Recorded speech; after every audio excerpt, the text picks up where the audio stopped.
you have a PhD in mathematical physics. That's right. Yes. Or in mathematics. Mathematical physics is sort of a vaguely defined field. Degrees are offered either in mathematics or physics. My degree is in mathematics, but I'm interested in math and physics and have written papers at their intersection. Mm-hmm. I hear you. Because I studied econometrics in Tilburg University, and it's the same thing. It's like it's just mathematics, and then you have like a microeconomics class and a macroeconomics class, and then suddenly it's econometrics. So yeah, I hear what you're saying. But maybe we can start there. So I'm actually curious what that path was like in order to get into your study of mathematics. Is that something that you were already interested in when you were in high school? Did you have like a certain aptitude for mathematics and you were like, oh, this is something that I'm really interested in? Or was it more of a economic argument where it's like, okay, the job prospects, career prospects are really good in this particular direction, and maybe you were super passionate about violin? Who knows? It was very much something I was always interested in, fundamentally, intellectually. Never sort of a career prospect. In that regard, actually, I was very naive in that, I always just studied what interested me, and I never did the computation in terms of, how much money am I going to make? What is the return on investment. Statistics, the probability of getting a tenure track job at a top university, which is extremely, extremely low. I never did those. Learning magic, wanting to figure out the probability, so taking measure theory in order to have the underpinnings. Well, not just that, but like maybe it's like, like the ratio is like for each faculty position or postdoc position, it's 500 applicants to 1, something like that, right? I just never even thought about those numbers. I didn't even know what those numbers were until later on in my career, when I was wondering, why am I not getting a tenure track job? But I was always interested in math and science at a very young age. I was always very curious, and I still am very curious even to this day. And math, physics, and philosophy. I always knew I would end up having a career in one of those three.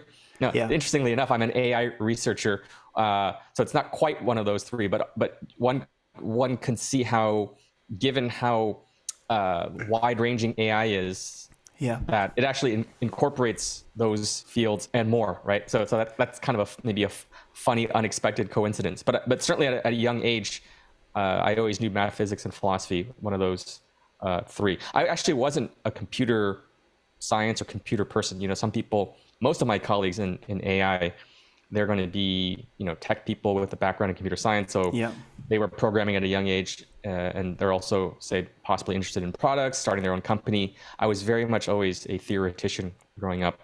Unfortunately, I had, I was very, I was good at math, not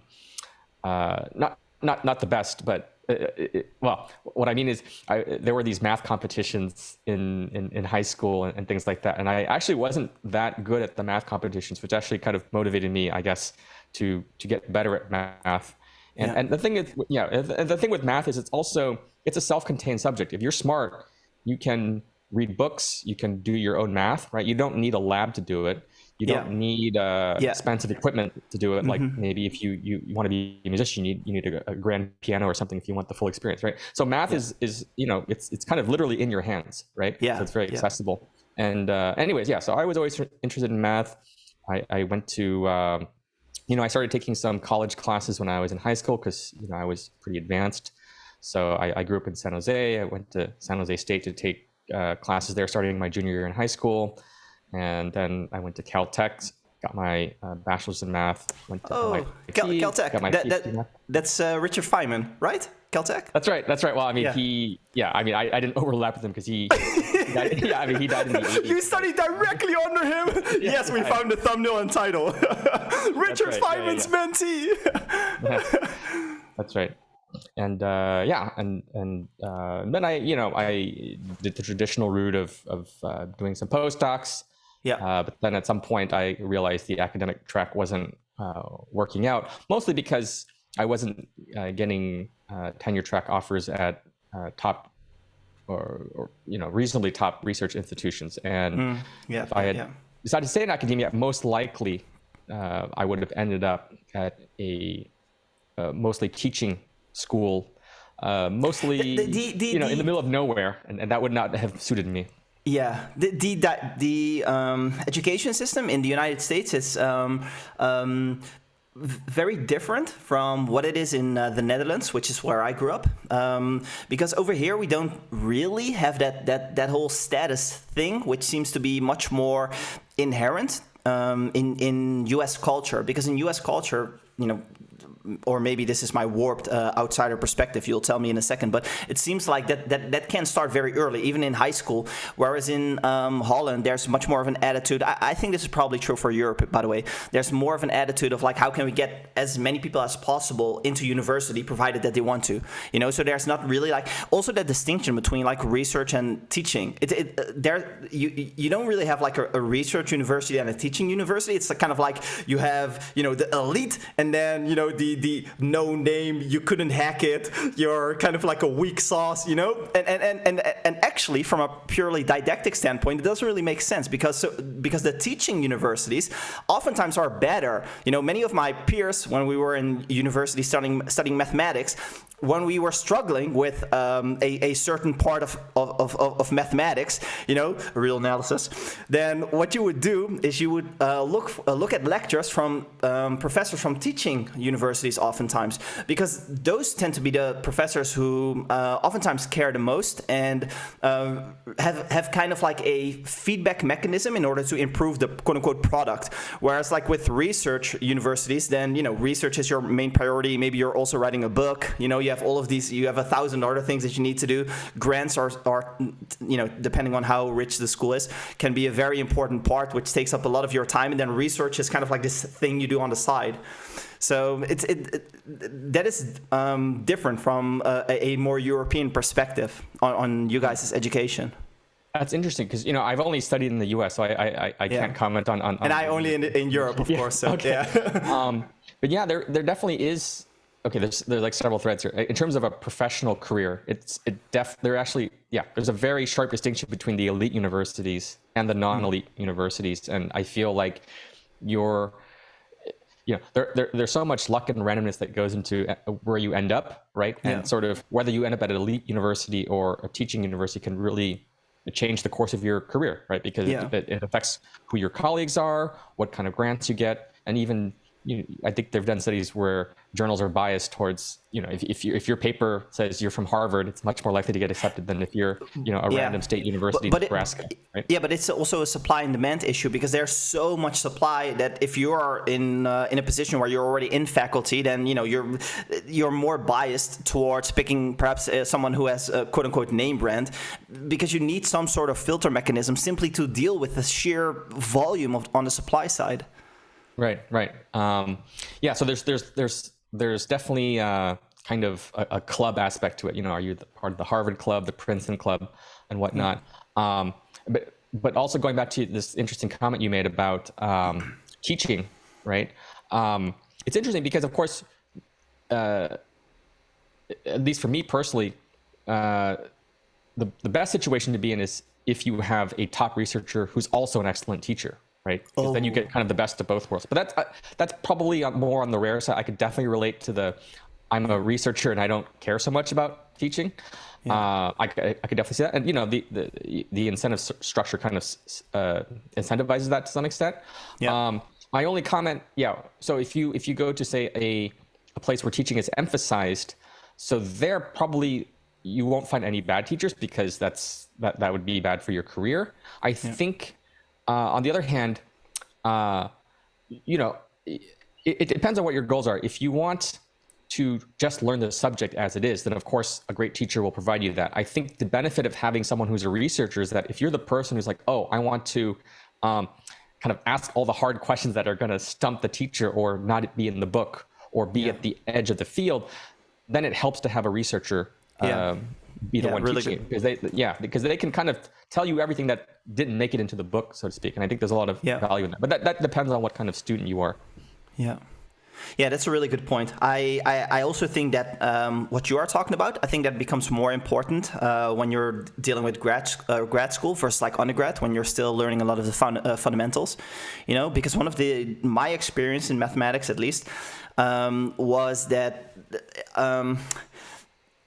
I don't know if this is universal, because you know you have kind of like a bias here, because probably you only did your math curriculum at like one university, so it's a little bit difficult to generalize. But my experience, at least, was okay. So you know how I don't know how this goes in the United States, by the way, but you know how there's a kind of like a shock to the system when you're dealing with high school mathematics, calculus, whatever, and then the quote unquote real mathematics, and all of a sudden it's like, you know, weird symbols, and it's more about proving, and you know, a lot of that stuff is super unfamiliar, and it kind of feels like in high school you've been studying English, and then you go to university for your like English degree, and all of a sudden everything is Chinese, and you're like, dude, what? That was kind of like my experience. And one of the things that was, you know, difficult to deal with in the Netherlands is that it was very much a sink or swim kind of thing, where this is my kind of like maxim, and it's not true, but I think it's like approximately true, which is that there is no hard mathematics. Like I say, this is not true, but it's like kind of approximately true, especially like the less far you are removed from like the actual hard stuff, like graduate and, you know, postdoc and all of the sophisticated stuff that you did, but definitely undergrad. If it's hard, then it's not a me problem, it's a you problem. So probably like either the instructor isn't explaining it right, or it's just not a fit, and you need to find someone else. And this has been true 10 out of 10 times for me. I couldn't understand something in real analysis. I found someone else, and oftentimes what happened, at least that was my experience, was that the lecturer or the professor, they would do this: A, W, Z, instead of A, B, C, D, and then, you know, repeating B a bunch of times, because a lot of these concepts are new. So it's kind of like I'm teaching you a foreign language. You know, let's pick Dutch, for example, and I'm giving you a bunch of words, and I'm mentioning them one time, and then I immediately expect that they're stored in your head and that you're comfortable working with them. And, you know, people just don't learn that way. So I don't even remember how I got on this tangent, but there was definitely an experience for me. So I did actually look up a lot of lectures and MIT stuff, because those tended to be very good, where it was like A, B, C, D, which, by the way, also ties in nicely to your point, which is that if you're sufficiently motivated, you can acquire a lot of this knowledge from, you know, the internet. And the benefit is that you can like pause play and really like let it sink, and maybe play around on your you know, whiteboard or whatever simultaneously. Because I do think that's definitely one thing with mathematics, where if you're in a lecture hall or whatever, and you're listening, taking notes, and that's probably the worst environment to learn. You should be in that place if you're already familiar with that material, at least, in my opinion. Yeah, I'm curious what it's like being a student now, because it's been long. It's so, how I say, students have so much resources now in a way. Not before. I mean, of course, I had the internet growing up in around middle school. But just today, the resources are so much more. Wikipedia is much more developed. Chat GPT, of course. It can be misleading, but you know, if you can kind of like find out the logical consistency, like even if you don't know the subject, like, hey, aren't you contradicting yourself? So it can be useful to. I don't want to go down that thread yet, just because that's so disruptive that that's like a whole topic. But what I mean is, like, there's Wikipedia, there's Stack Overflow, you can go on Discord channels. There's a lot more YouTube content now than there was back in the early 2000s. YouTube was just starting. So when I was an undergraduate, 2006. It was more like, you know, cat videos or things like that, right? So right. So like now, like what I'm saying is that it's very the playing field is much more equal, because whether you're at Harvard or a small university, you have access to all these MIT lectures or whatever. Everyone has access to that, right? So I think that's a net benefit to the world, and I think therefore there's a lot of how to say, there's so much resources out there that sort of, there's almost, I want to say, no excuse to like not be educated, because it's you not only do you have access to your teacher and your peers, but you have the whole library of the internet at your fingertips, right? Yeah. I'm a little bit rambling here, but I think like I wanted to. The point I'm trying to make is I want to go back to this thing you mentioned about like kind of the different systems of education. I think there's sort of several ways you can think about education, right? You can think about it in terms of like, okay, we want to make sure no one is left behind, right? And it's sort of the role of the teacher to make sure that everybody kind of succeeds to a certain minimum level.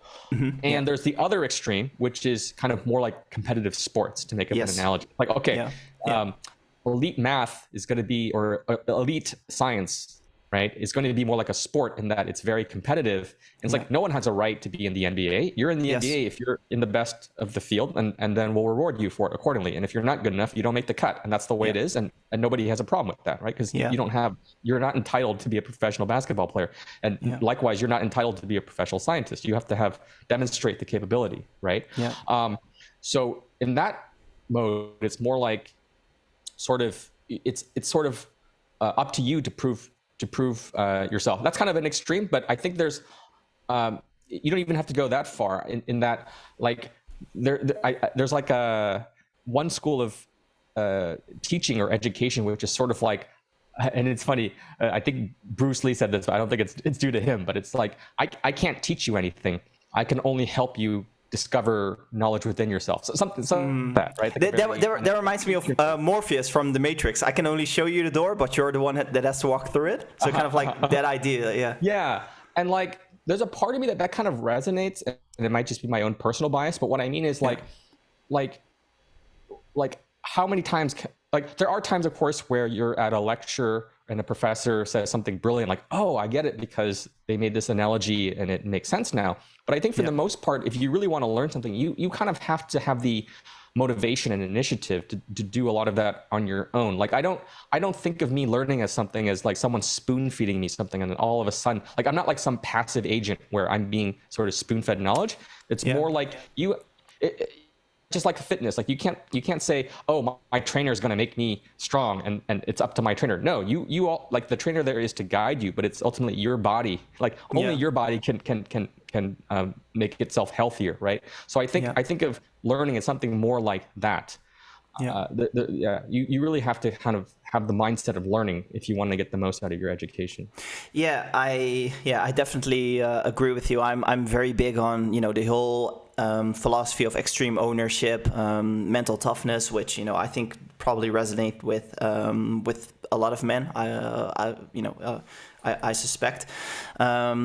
But like a tiny small caveat, I have a background in behavior science, which is kind of like think of it kind of like as engineering, but instead of working with like metal and stuff, you're dealing with people. So the question is kind of like, how can I influence or nudge behavior in a given direction, while understanding that you're dealing with humans, and humans are tricky because unlike atoms and solid objects and whatever in physics, they oftentimes don't behave as nicely as you would like them to.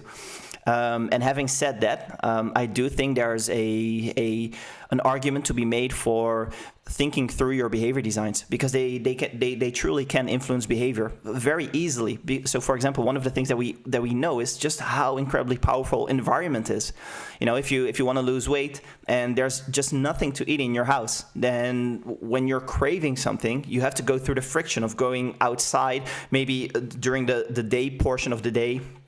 When the stores are open, etc., you have enough willpower, or maybe you're still busy with work, in order to ignore all of those temptations. But when you get home, if the house is full of stuff that is hyper palatable, very very delicious, it's going to be extremely hard to resist that. But if there's nothing there, then maybe you have to get out of your house, or maybe you have to go to a local 24/7 or whatever, and that can be enough friction to where you're like, what, screw this, I want it, but I can't be bothered. bother to put on. So the point I'm trying to make is that behavior designs can have a huge impact on nudging people, and I think the whole attitude of like extreme ownership needs to be adopted by both parties. So the student has a duty to have that attitude of like, let me make the most of it, but also the teacher. And if you only look at it from the student side, then essentially there's no incentive to create a better lecture.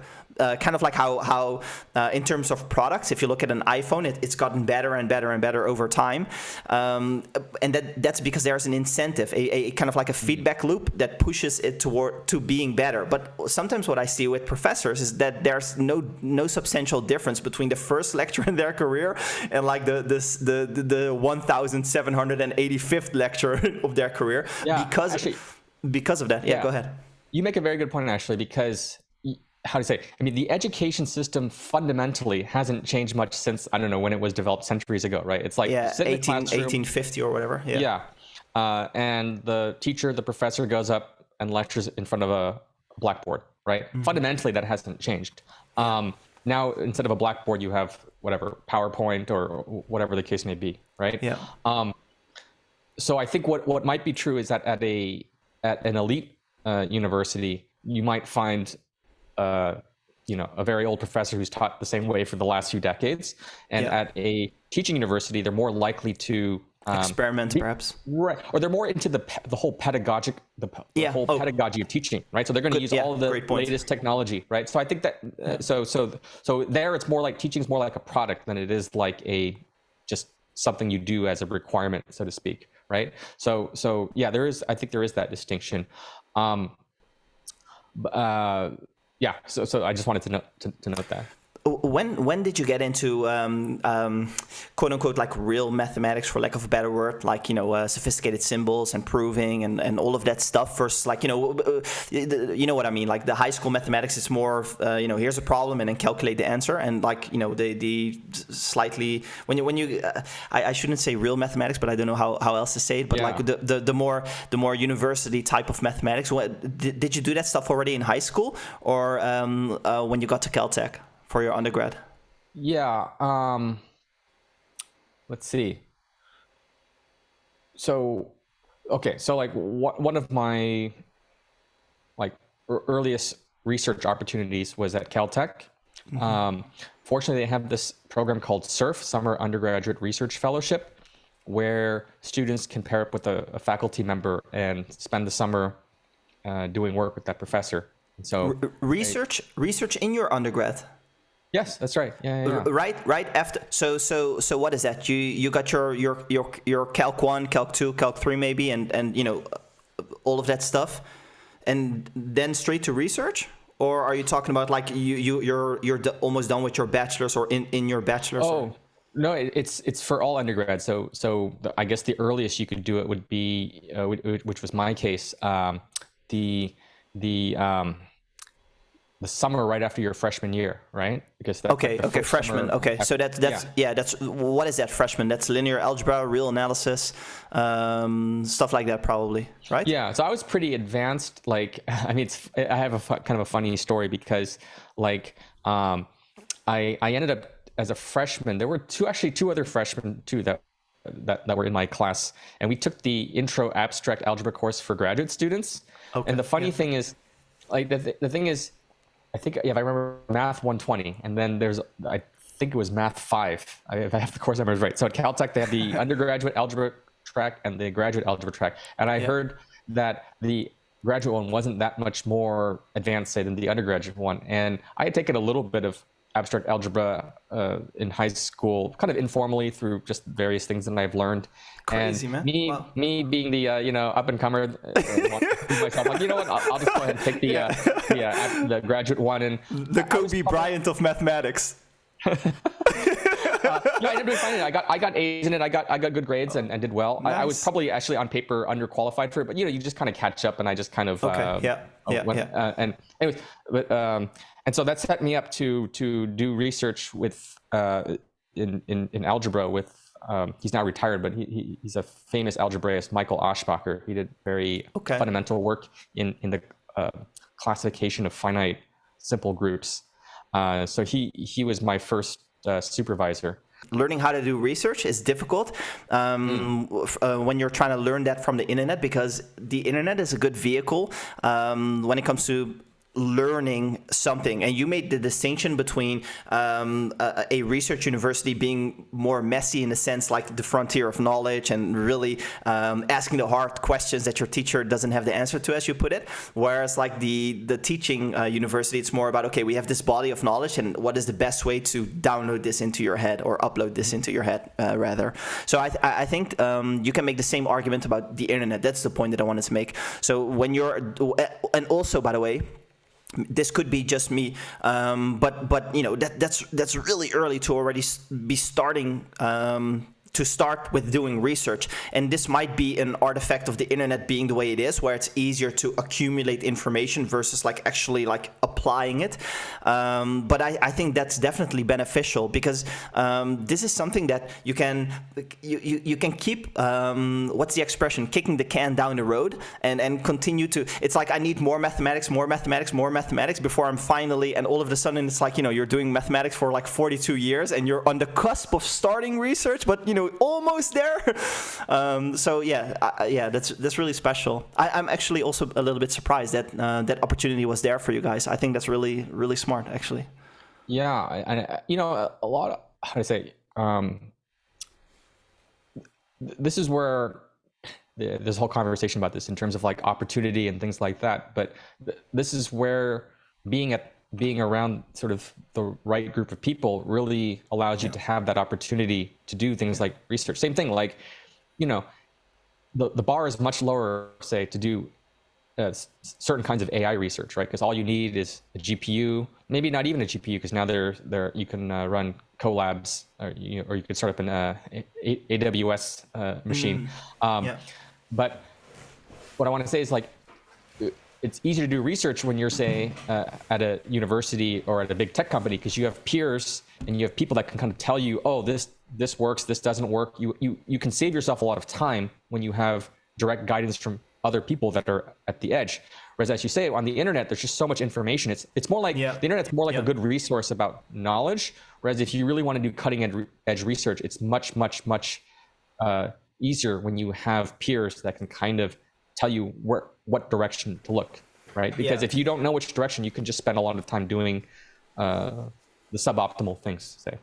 Yeah, so what I do for a living is I teach solopreneurs how they can make a living using their expertise, or by selling their expertise rather. So suppose you're a designer and maybe you do freelance work, or maybe you have a job. Let's, for example, say that they're a freelancer. Then you're already selling your capability, but what is happening is someone is giving you a product, you execute it, and you're essentially earning by selling your time. Whereas I help people create products and courses perhaps, or consulting, and get into what is called the business of expertise. Like, how do you package all of that stuff? How do you get your customers in order to do all of that stuff? And one of the biggest issues that I see with my students, and this is something that everyone goes through, myself included. This is completely normal, which is unfortunate, by the way, but is that people get stuck in accumulating knowledge. So there's this imposter syndrome, and it's like, oh, I can't, sell my expertise unless I, know enough. But enough is a threshold that keeps moving. So it's never enough. And the funny thing is that your mind is very good at coming up with excuses. So it will always, the excuse for a very long time will be, I don't know enough. And then at some point it's, I know too much. Because now you have the expert's curse, and now the problem is, like, I know so much that I can't relate, So if you look at so mathematics is a good example. It's very possible that someone who maybe has only 1 year of undergrad, so the freshman undergrad mathematics, it's very possible that they might be better at teaching Calc 1 versus someone who's like, a professor. Because this ties back to the point that I was making earlier. Some of these professors that I had, they are so comfortable with the language of mathematics that they forgot, like, all of this stuff is new for you.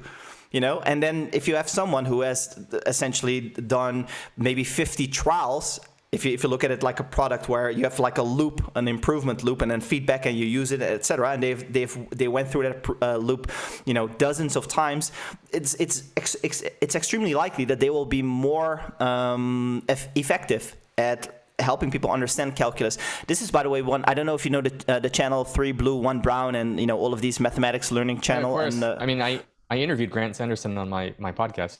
Oh, I didn't see it. Oh, cool. I'll add it to the watch later. But that is something that I think was an overlooked opportunity, because everyone just assumes that, kind of to the point that you are making. The curriculum is the curriculum, and the lectures are the lectures, and you either keep up or you don't.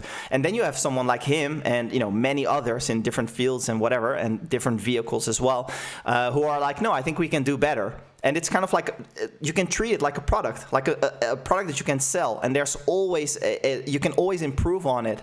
You can improve on it using the technical vertical, where it's like, okay, here's the strictly here's the product, and how can we make the product objectively better. And then there's also doing a better job at I'm trying to avoid like entrepreneurship language, but there's a concept called job to be done, which means why are people hiring the product.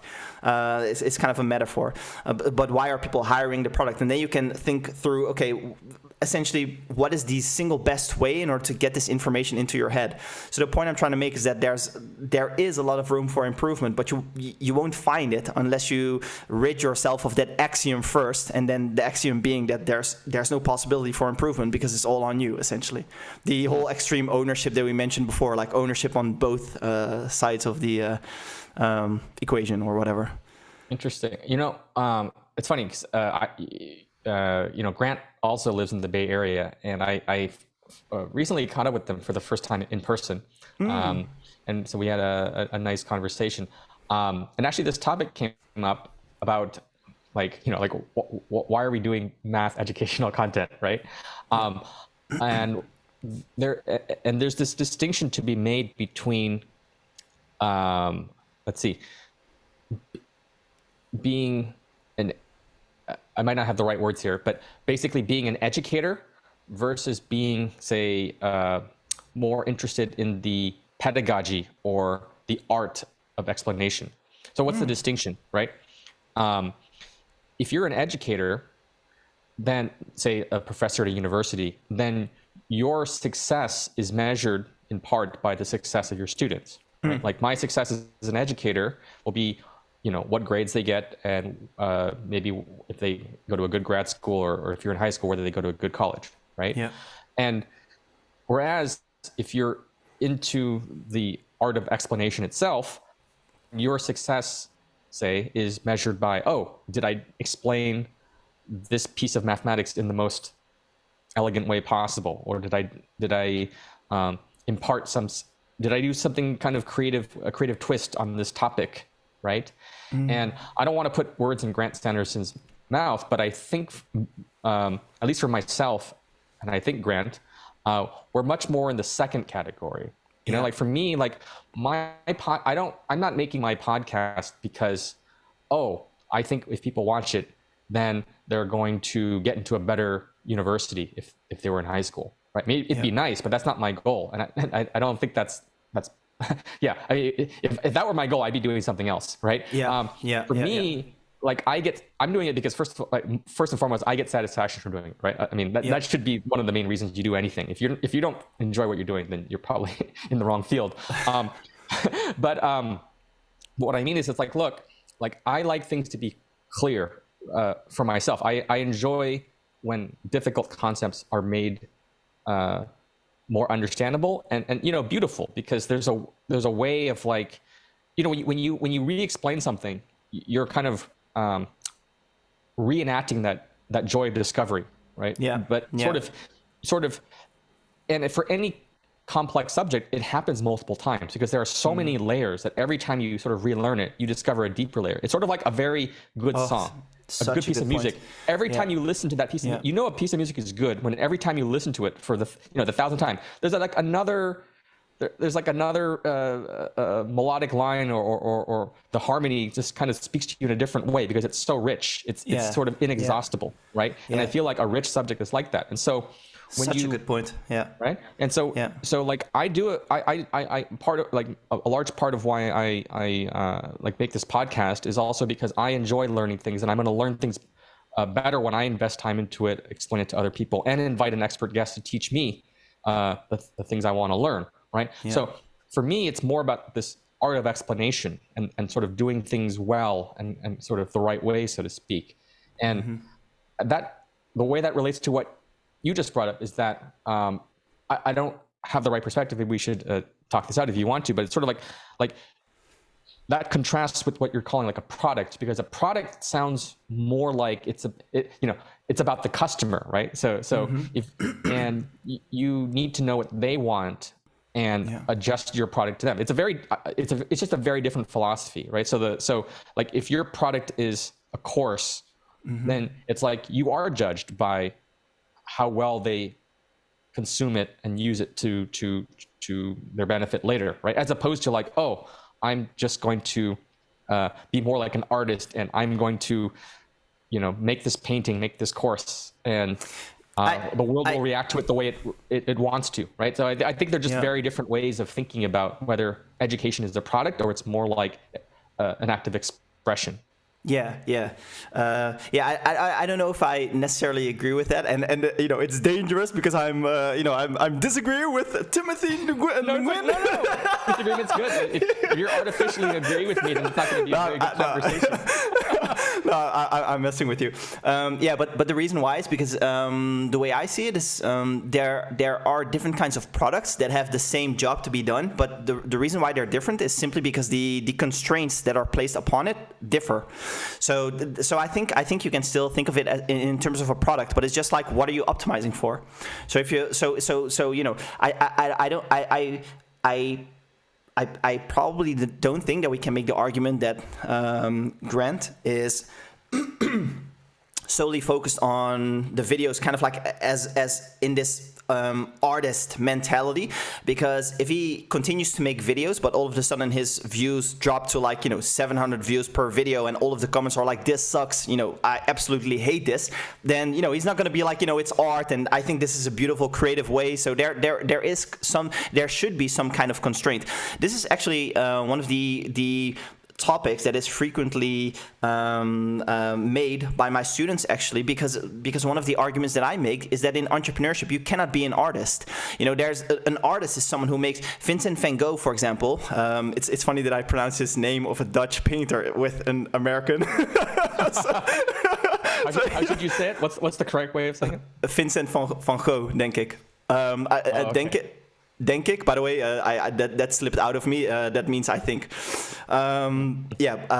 Vincent van Gogh or Vincent van Gogh. I should have to look it up. This is actually funny. I've only heard his name But he was an artist, so he made beautiful art for his entire life. He had to borrow money from his brother, who had like a normal job and would kind of sustain him. And they found writings and letters between the two where he was like, one day all of this will have been worth it, and people will recognize my beautiful art, which happened.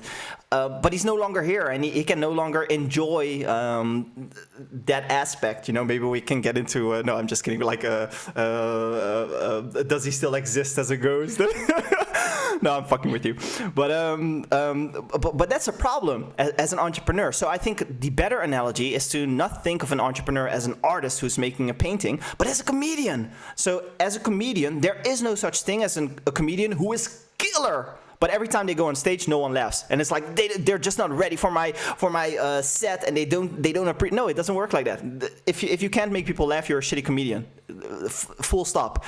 So that is a very important point for me in my world and what I do with respect to my students, because this is probably one of the most commonly made mistakes following the other one, which is like never getting started because of this imposter syndrome, whatever. But this idea of like, oh, it's all about me, because I think you said something earlier. I can't remember exactly how you phrase it, but it doesn't matter. But you have a responsibility to act in the interest of the person who's going to be buying, because a trade needs to occur, and the trade is the product versus their money, and then you have a trade, so you're not entitled to their money. And I think what muddies the water is that sometimes people succeed and they just happen to be in the intersection of those two sets, so they enjoy it and they are artists, and for some reason, it just happens to sell. So I think we see this in music, whereas and then you get the advice or acting, and then it's like, yeah, just follow your passion, do what you love, and it worked out for them because of survivorship bias. Meanwhile, there are 99.999% of poets aren't successful because there's no poet industry in the same way that there's a rap industry, a music industry, comedy.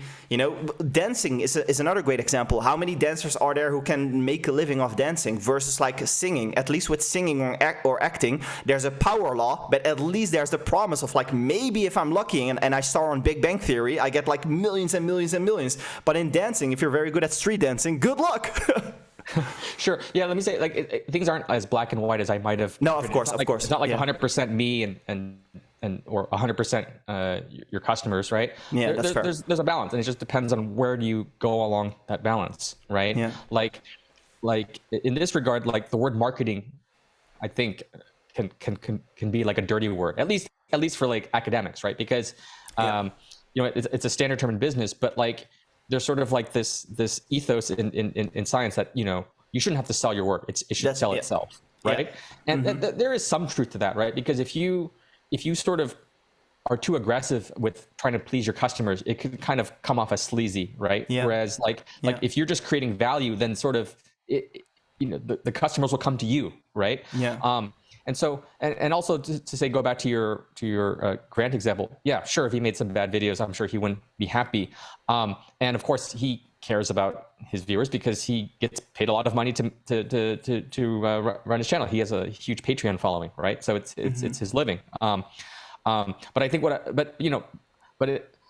how to say, he's been fortunate to not only make good content, but the kind of people that get value out of that. It's sort of a fit is what I'm trying to say. Like it's not like his goal was to like get people into college. I don't think it's just like he wanted to make these videos, and the people who get value out of that, there are enough of them, and it's been able to sustain. Right? But I don't think it's like he's like. I think he was authentically being himself, is what I'm trying to say, and it was fortunate that it worked out. And likewise for me. Right, like I'm sort of being myself, making this this podcast that I run, and I'm just saying I'm not. I mean, I do think of myself as entrepreneurial in that sense because my podcast is a very novel format, and I do want it to grow, and I do care about its ultimate success. It's still quite small, but I think what I'm trying to say is that fundamentally, sort of the way I see it is much more on the expression side than on the customer side, right? Like I wouldn't say I'm running a business, more so as I'm creating something new, putting myself out there. I should say it's very different for me because I'm in a situation where, I have a good job, and so I can do whatever I want on the side. Yeah. Whereas some other people, what they do, they have to earn a living from it. And so that complicates the situation because they do have to do a very, let's say, calculated compromise between what they want to do and what their customers want, because they depend on their customer base for their own survival, right? Whereas for me, I work in a model where my passion project is disconnected from my income stream, so I can be as idiosyncratic or as niche as I want. So I think there's like very different scenarios for this. So I'm sort of in a lucky situation where I don't need to be so customer beholden. Yeah. This is actually also something that comes up with my students sometimes because I've positioned myself slightly differently over the last maybe a year and a half or so, maybe like 18 months. And before that, my positioning was a little bit, I don't know if you even know what positioning means, but positioning is kind of like when you have like a bottle and it has a certain liquid on it, you can influence who buys it and also the degree of their enjoyment by what you put on the label. So what you put on the label and how you present it, that is called branding, positioning. right? That's a different conversation. Branding is slightly different, but it's a subset. Where was I? So I had different kinds of customers, and one of the rebuttals or arguments that would sometimes be raised is, I don't want to choose between this smallish thing in entrepreneurship or building a gigantic, massively successful startup. And I kind of like nudge them into your direction, where it's like, that's such a false dichotomy. Why not just be in a position where you can comfortably pay the bills, your mortgage is taken care of, groceries, you have like a nice runway, enough savings, and then do whatever you want. So yeah, I think that's a very good point. For listeners who are listening, especially my audience, I will say that this is a more risky approach to take, especially if you're not in a position like yours yet, because the degree of hope that you're relying on increases. Versus like if you have my approach, which is more driven on the feedback loop with respect to the customer, where it's more of a one-on-one relationship. Like, I put this out. What do you think? You hate it? Okay. And then, I don't want to get lost into the weeds, but it's not like literally listening to them, like, oh, kind of like going back to the comedian analogy. You're on stage and it's like, well, what jokes do you want to hear? It's not like that, but it's like, you tell a joke and then are they laughing or not? And then you mold that with your own expertise and intuition, and then you create a new piece and then you test that and kind of like that. But the benefit for someone like you is that it's kind of like similar to Joe Rogan, where you can do something which no one is doing, but you can do it because it doesn't necessarily have to succeed. So that also increases the probability that you will discover new land, that you'll discover America or whatever, because you're not beholden to optimizing for something that is a high probability. So you're more likely to take risks, and in that pocket of stuff that probably doesn't work is also stuff that probably doesn't work but actually works.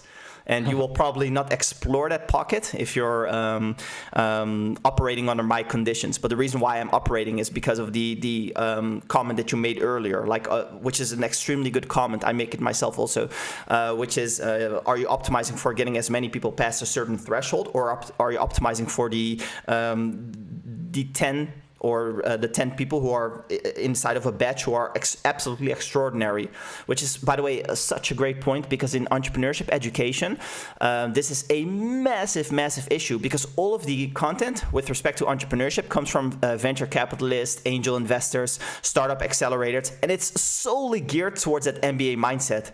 So in their little corner of the universe, putting 1,000 people through their program and one dude becomes the next Dropbox, massive success. But for me, that would be that's a nightmare, because yeah, they have stake in everyone, so it doesn't matter if Timothy succeeds or RJ.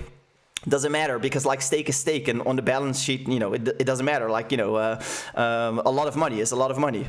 No two ways about it. But for me, that's a problem, because I don't want to have a program where nearly all of my students are failing. So my objective for them is how can I help them make a living from this, which is it's a very different thing. And something that we talked about earlier is how constraints can alter the product decisions and how a product takes shape. But anyways, massive tangent. Oh yeah, go ahead. Yeah. No, I'd say this is great, because I think it's a very interesting take on education. I mean, we didn't plan where this conversation would go, but I think it's like an interesting take. But because thinking of education either as a product or as art and kind of everything in between, I think this is not a typical. This is a different perspective on things, and I think it's Let me ask you something that I actually was wondering about. One of the reasons why I wanted to have this conversation with you is, first of all, you have background in mathematics, which means you're my kind of person. What's your background? Oh yeah. By the way, I haven't told you because I'm kind of like fake because I went to I went to university.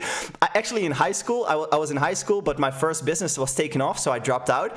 But you can't go to university in Holland. Well, you can, but you can't go straight to university without having completed the highest level of high school. So in Holland, you don't have 4 years. You have like 3 different kinds. It's 4 years, 5 years, and 6 years.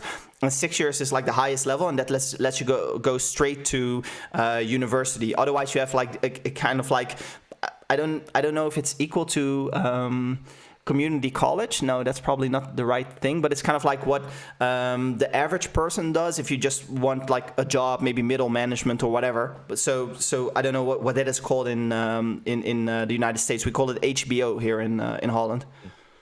Does that? Sure. I mean, I know like we have universities and colleges, and then also community colleges, and I think maybe the equivalent of what you're saying is like a community college. If you just I think so. For like 2 years and get some kind of minimal accreditation. It's 4 years over here. That thing, but university tends to be your undergrad.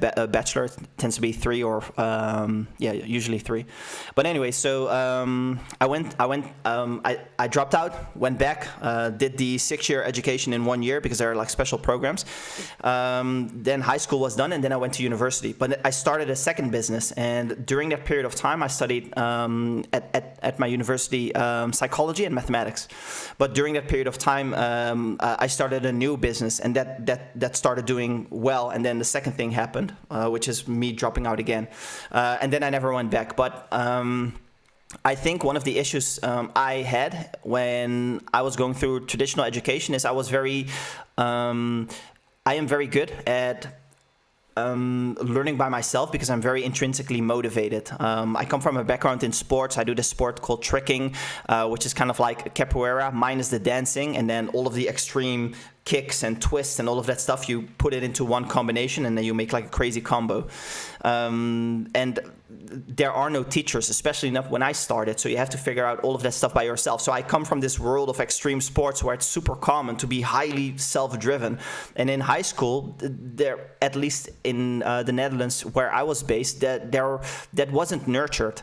And the reason why I went to university in the first place is because I expected that when you come to quote unquote the big leagues, that would be appreciated, and what I learned, much to my surprise, is that it kind of was very similar to high school, at least in the Netherlands. I think maybe if you go to I don't know, you do your undergrad at like Caltech or whatever, probably that's different, but I was very disappointed, especially with psychology. When I was doing psychology, for example, it felt like you, Timothy, the professor who's explaining stuff, you are teaching me what I can study by myself. It's like, dude, I have the book in front of me. Like, what are we doing here? And then PowerPoint slides, and it's like, this is how these are the different kinds of norms, and this is the difference between a rule and a norm. And I'm like, dude, what am I doing here? Am I like 6 years old? I can study this stuff by myself. So that was very demotivating. And then at the same time, my mathematics was a better experience because the pace was so fast. But it was just a bad fit with the business and all of that stuff at the same time. So I dropped out. But I've continued to study mathematics on my own, essentially, which is a better fit for me because of the stuff that I mentioned before. You can watch lectures, you can pause them. Usually, depending on how difficult a subject is, when I'm learning something, it takes me about 6 times to 10 times the length of a video. So if there's a video and it's like 3 hours, then somewhere between 35 or what did I say? 18 or 30 hours, somewhere in that range, because I like to pause and I like to think and I like to work and then double check. So that's kind of how I do it. But then the downside is some of the things that you mentioned. I don't have the opportunity to talk with someone who's doing mathematics research, etc. But it's okay. It's more of a hobby for me. This is actually something that I also wanted to talk with you about, because one of the reasons why I do mathematics, one of the biggest enjoyments that I get out of it is that it's so binary. It's like, okay, this is correct and that is wrong. Whereas marketing, I have a love-hate relationship with marketing. Like so I'm in the field of entrepreneurial science, which is kind of like a big bucket of studying everything that touches entrepreneurship, and it's a nightmare. Even in the domain of marketing science, for example, you ask 15 different professors what the word marketing means, you'll get 15 different answers. Now imagine that with a group. So the lexicon in mathematics and all of this stuff is so well defined. Of course, it's a little bit cheating because math is so old. You have centuries of a head start on any other field, and it used to be a mess as well. But you catch my point. So this is actually something that I also wanted to talk with you about. If this is something that you run into your in your day job, this having to deal with like fuzziness or something that isn't as nice and clean as a proof, where it's like, no, you're wrong, and let me show you why. Yeah. Let's see. So actually, I how to say, being a pure mathematician for all of my life until I left academia, I think it's actually very healthy to kind of see both worlds. I think I would have been a better academic mathematician had I had some industry experience. Like I actually wish if I could go back in time, maybe do a summer internship, I don't know, in finance or whatever, just to kind of be more balanced. I think. At least I speak for myself, but I'm sure it's true for many others. Given how clean and beautiful math is, and also the fact that mathematicians can be very proud that they have something that other fields don't, which is essentially absolute certainty, right? Once you've decided the axioms, what's true or false with absolute certainty because you have proofs. But yes, exactly. But that's the catch, by the way. Once you have decided the axioms, because all of the subjectivity is inside of the axioms. So it's kind of, but they're not really. There's very little controversy about the axioms, at least for day-to-day mathematics. Some set theorist is watching this and losing his mind. But how to say, now that I've been in industry for 6 years now, you see that they're just real world problems don't fit into nice containers. Exactly. And so it basically humbles you and it makes you appreciate how special mathematics is. I guess what I'm saying is you get perspective, just like traveling in your personal life. You get perspective on your own living situation and the living situation of other people, and it just enriches and broadens your perspective. And in the same way, I think if I had had a dose of industry or a dose of technical problems that weren't pure mathematics, that would have just given me perspective that I think would have just been mentally healthier. Anyways, maybe that was too much of a personal side, but I just wanted to kind of comment on the kind of you mentioned. That being said, actually, it's funny. I don't know to what extent my math background, how much it helps, how much it hurts my current profession. In that, machine learning AI is progressing at a breakneck speed, right? And I still ultimately, in my heart of hearts, want there to be some kind of theory of deep learning, which has essentially eluded us. Experiments proceed much more quickly than theory. The theory that we have is very far behind the kinds of experimental success that deep learning has had. So ultimately, I would like there to be some principled understanding of deep learning. I don't know to what extent that desire I'm holding on to, and maybe it limits me from thinking more out of the box. In many ways, being a machine learning researcher, the field is more like biology, right? Like biologists don't need to have the most granular understanding of all the things that are going on. They understand things at a more macroscopic level, and it gets them results, right? So there's a lot to be said here, but what I'm saying is that being in a different environment, you have to, first of all, learn other fields, and therefore be humble about that, and that you have much to learn. And second of all, there are different ways of thinking, right? And so I think as a researcher, it's much more gray now because you have so many tools to draw from. Like in AI, like, do I want to put on, like, there's a computer science perspective, there's a math perspective, a physics perspective, an engineering perspective. Ethical issues come up, right? The world is just very complicated. And I realize that. What was your original question? I think I'm just kind of going off the rails here. I was actually wondering. I don't know if you're allowed to talk about this, but if you are, then maybe you can give the explain like I am 5 version of like what it is that you do for people who, if that's even possible. Yeah, sure. People, yeah. Okay. I mean, so I work at Google DeepMind right now.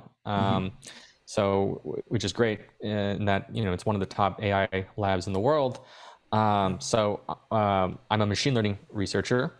What does that mean? It's a combination of engineering and thinking scientifically, algorithmically.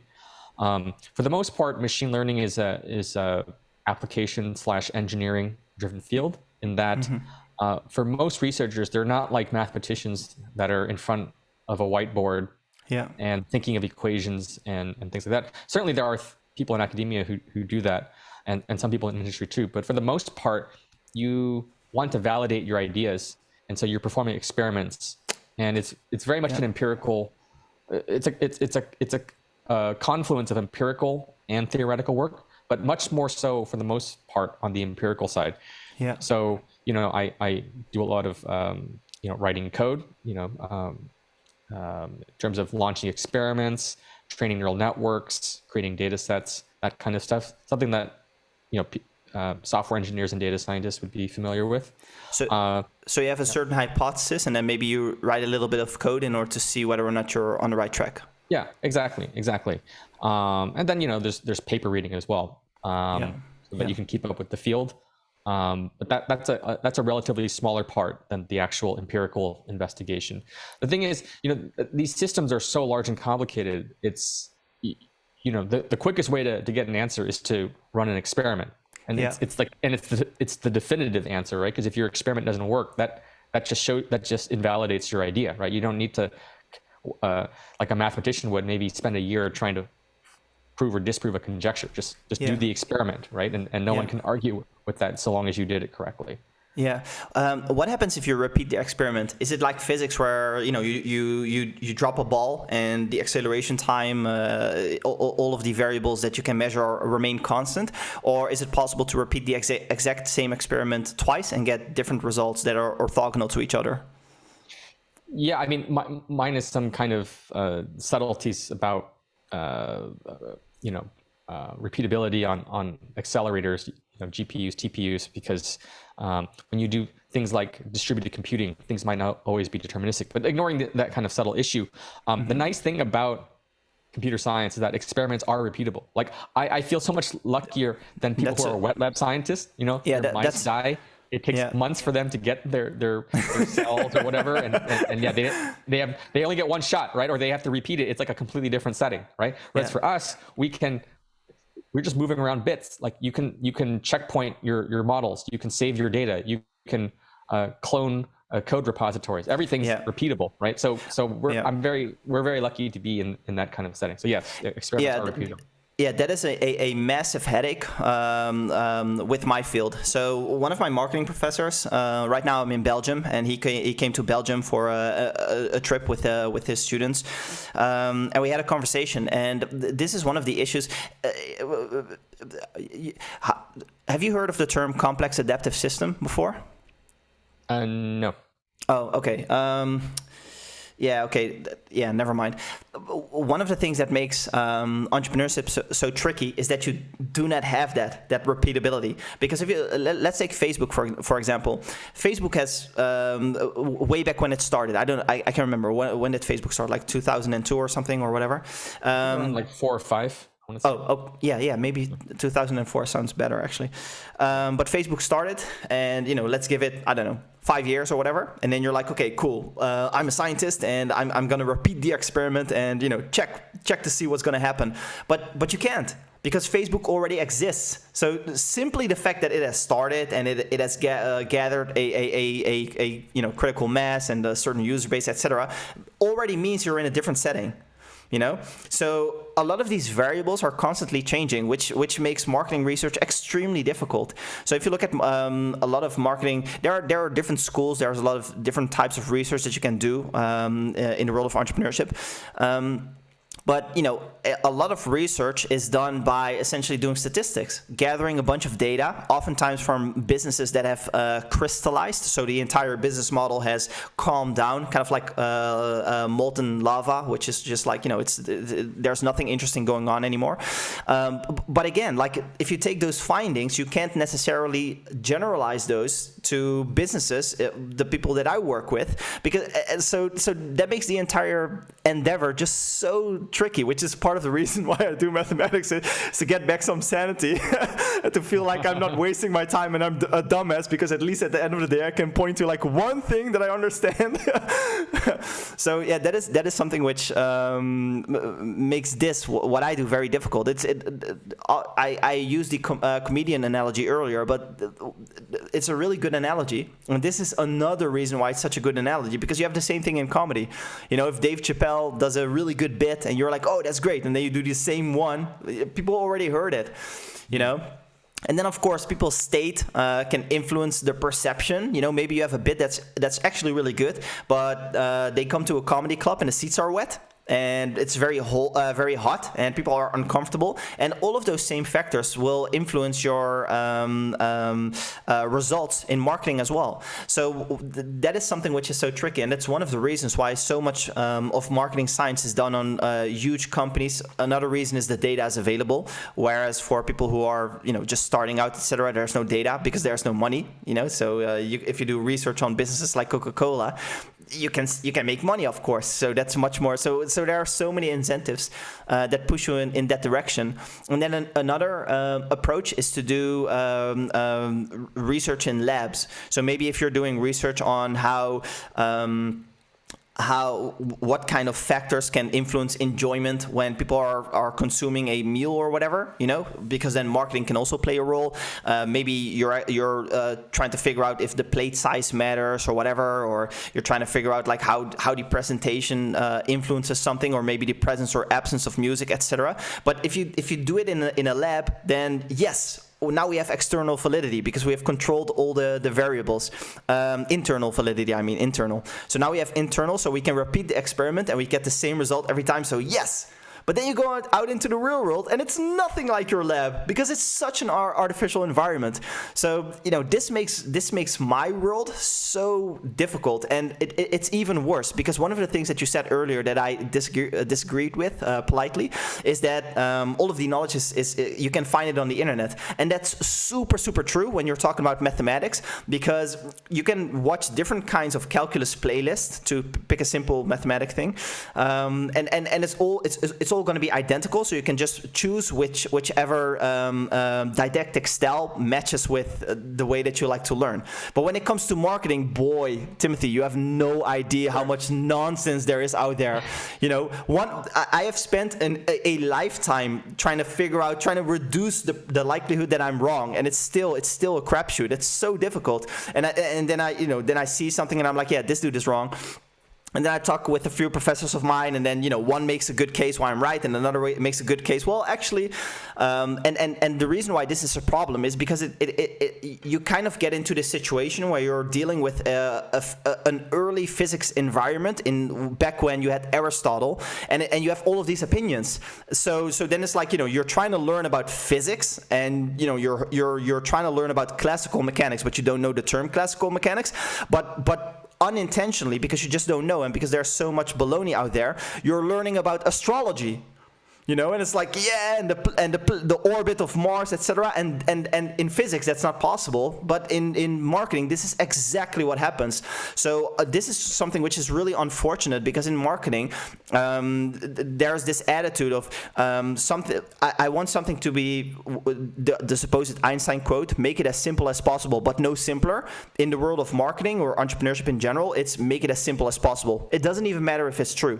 So if you look at the content on YouTube, on Twitter, the threads and all of the content that spreads, it's the stuff that people already agree with, and it's very junior reasoning. It's like Tesla has 5 letters, Apple has 5 letters. If you want to build $1 billion brand, make a brand with with 5 letters. And it's that type of reasoning. But if you do anything more sophisticated, you're just not going to get traction and eyeballs.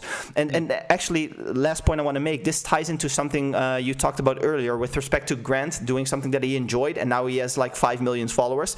There is no marketing equivalent of that. There are a lot of people who share technical mathematics content and have big channels, but it's very limited to mathematics. Physics has it a little bit, but it's already in a smaller degree. And outside of that, it's you don't see it as much in economics. You hardly see it in psychology. So that makes it very difficult to do good work because the incentives are lacking. Do you see what I'm saying? Okay. Maybe we can get back to that point, but let me get back to this thing about all the knowledge on the internet. Yeah, I made 50 points in there. But I just how do I say? I meant that in the context of, say, like things which are static, which is, say, mathematics and things in physics which are well known, right? Certainly, and when you're in the business of predicting the future, then all bets are off because the future has yet to happen and there are just many unknowns, right? So you're not, everyone's trying to predict the stock market and nobody's good at it despite all the information out there, right? So great point. So of course, just to qualify what I meant there. So this last point. You were trying to, sorry, I wasn't sure what your point is. Are you saying that there's a lot of opportunity to make 3 blue, 1 brown, but for economics subjects? No, absolutely not. No.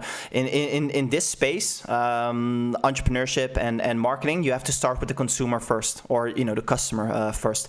So do you know Mr. Beast by chance? On YouTube? Mr. Beast? I don't know who that is. Okay, yeah, he's one of the most famous YouTubers, and pretty much all of his videos get 100 million views or whatever, like crazy amounts.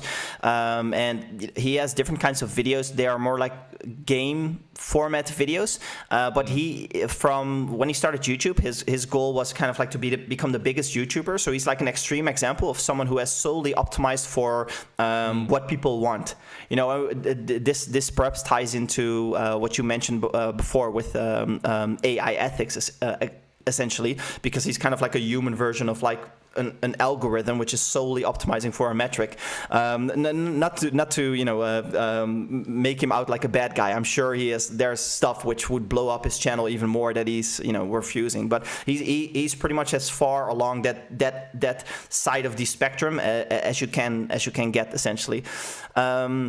But if you want to make content that does well about marketing, for example, going about it in a 3 blue, 1 brown style, forget about it. It's never going to happen. You have to make Mr. Beast type videos. So one of the things that he does is like huge giveaways. So videos like 50 people put their hand on a private plane, and the last one that takes it off gets the private jet. There's a large circle, and the last person to leave the circle gets $1 million.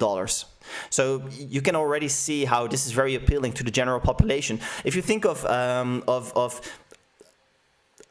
intellectual curiosity as a bell curve, the end of the bell curve is very narrow. So if you stay around the mean, and then maybe a standard deviation, no, never mind, doesn't matter. If you stay around the mean, actually, then you capture the entire bottom side as well.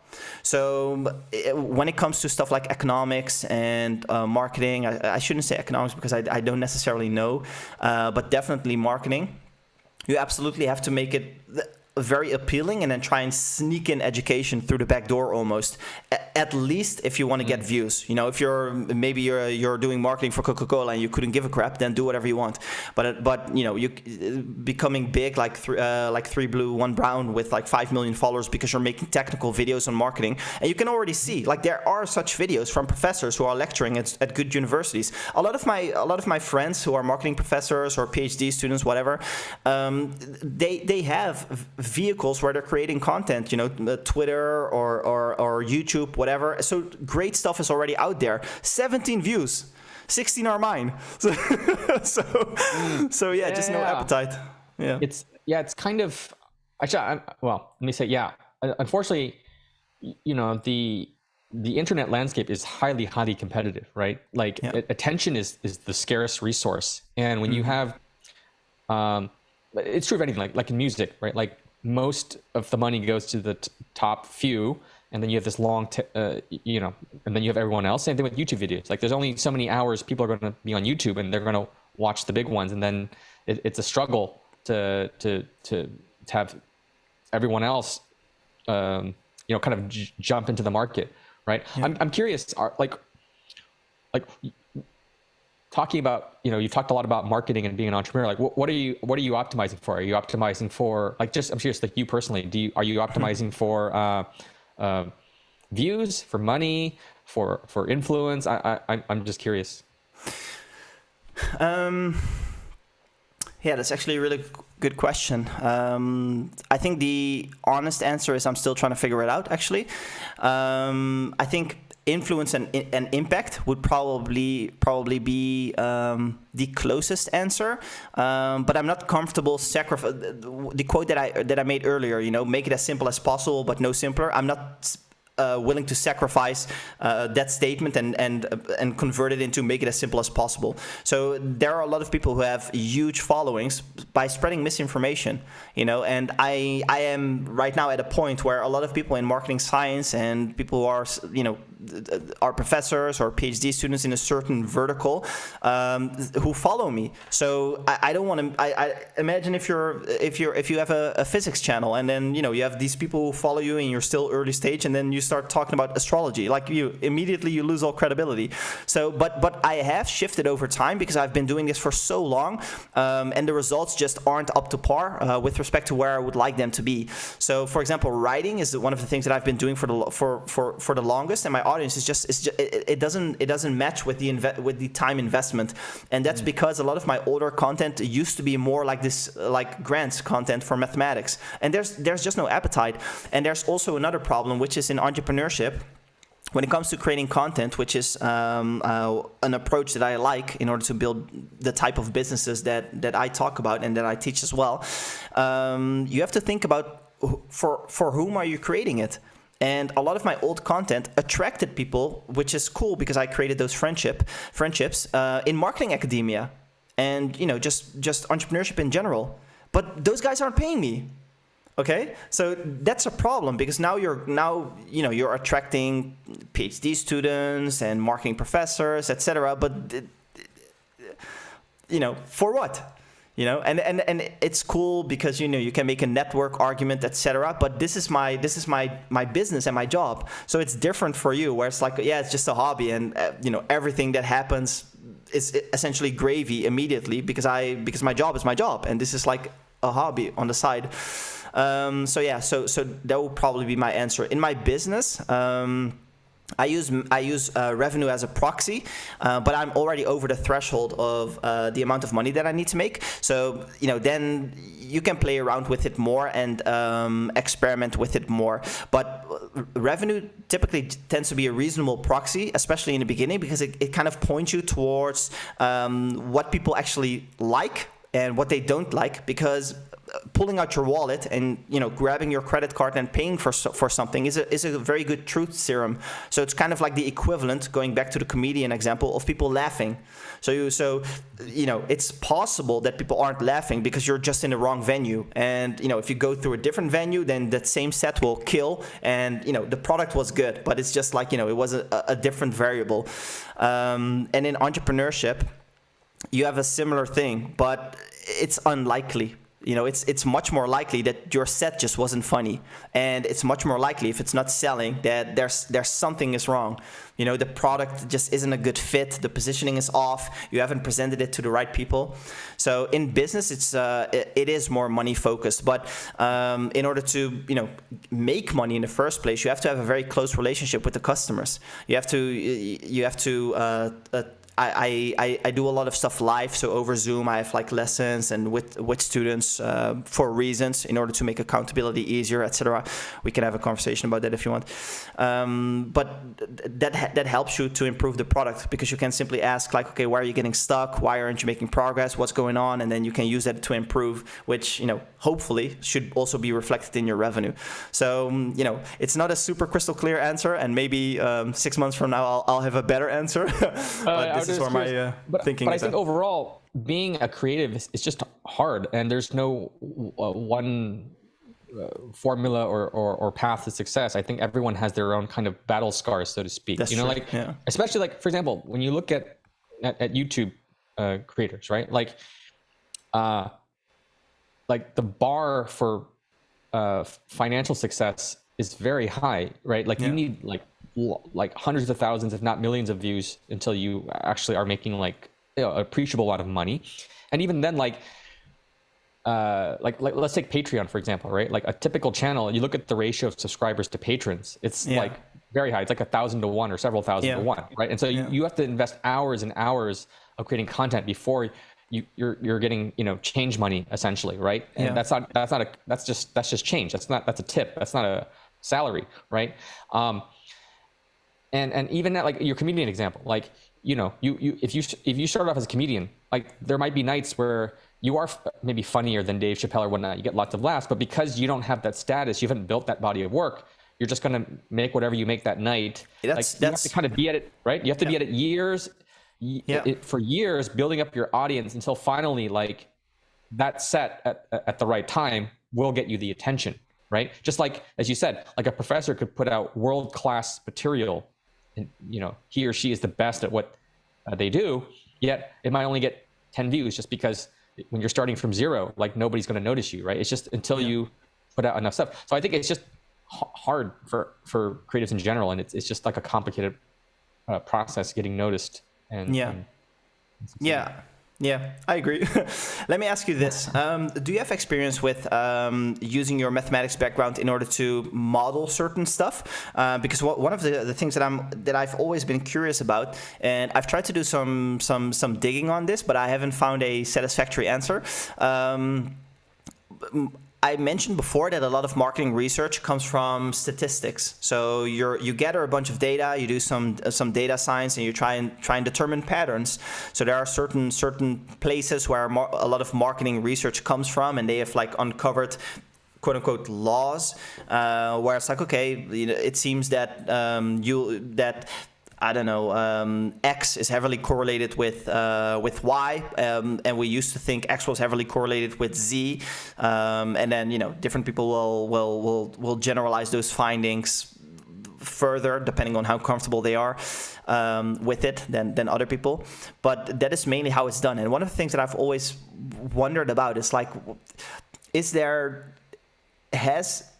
are there people who are applying the physics toolkit or the mathematics toolkit to marketing, and like what are the possibilities there when you use a marketing toolkit applied, a mathematics toolkit applied to marketing?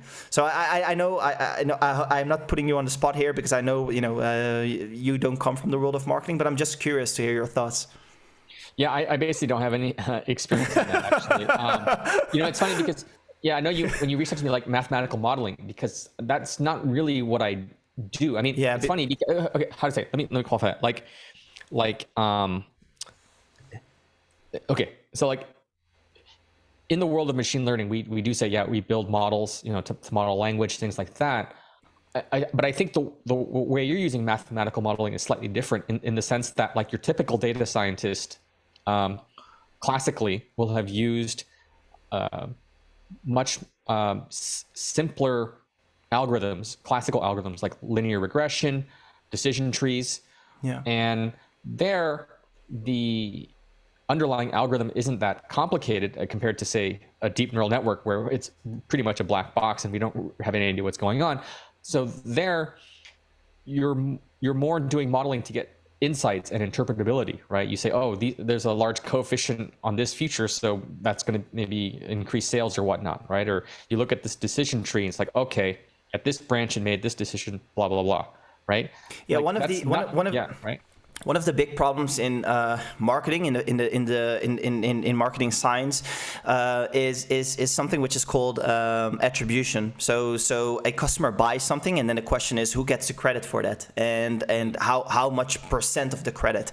So a person buys something, they clicked on a YouTube a Google ad, Google AdWords, and they typed in something, an ad came, and now they purchased, and then the answer is okay. Obviously, Google AdWords should get 100% of the credit. But that's not necessarily true, because that's like saying I go through the McDonald's drive-thru, and behind the cash register there's a person named Cindy, and Cindy took my order, so Cindy should get 100% of the credit. No, of course not. Because what if I heard an ad on the radio? And because I heard an ad on the radio, that made me think of McDonald's. Okay, so no, radio and Cindy. Yeah, but what if I was driving on the highway and I saw the huge arches, on the highway, and I was like, oh, that reminds me, I'm a little bit hungry, and there's a McDonald's over there. Okay, so Cindy, radio, and so you see how this becomes very messy very quickly. And one of the solutions that certain people believe in, is probably the best way of putting it, is econometric modeling. So then they make models which can grow in complexity in order to do a better job of determining who should get the credit and how much for a given sale.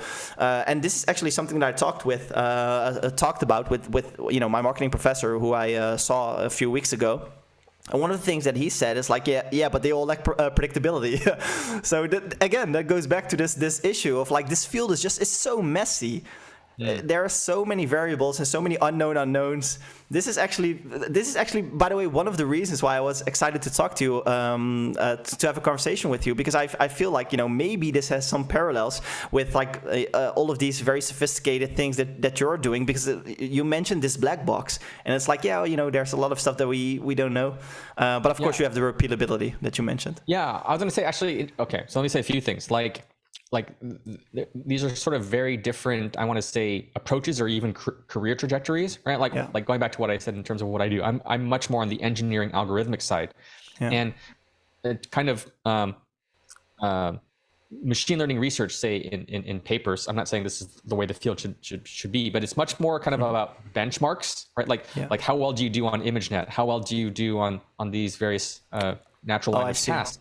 And there are reasons for it.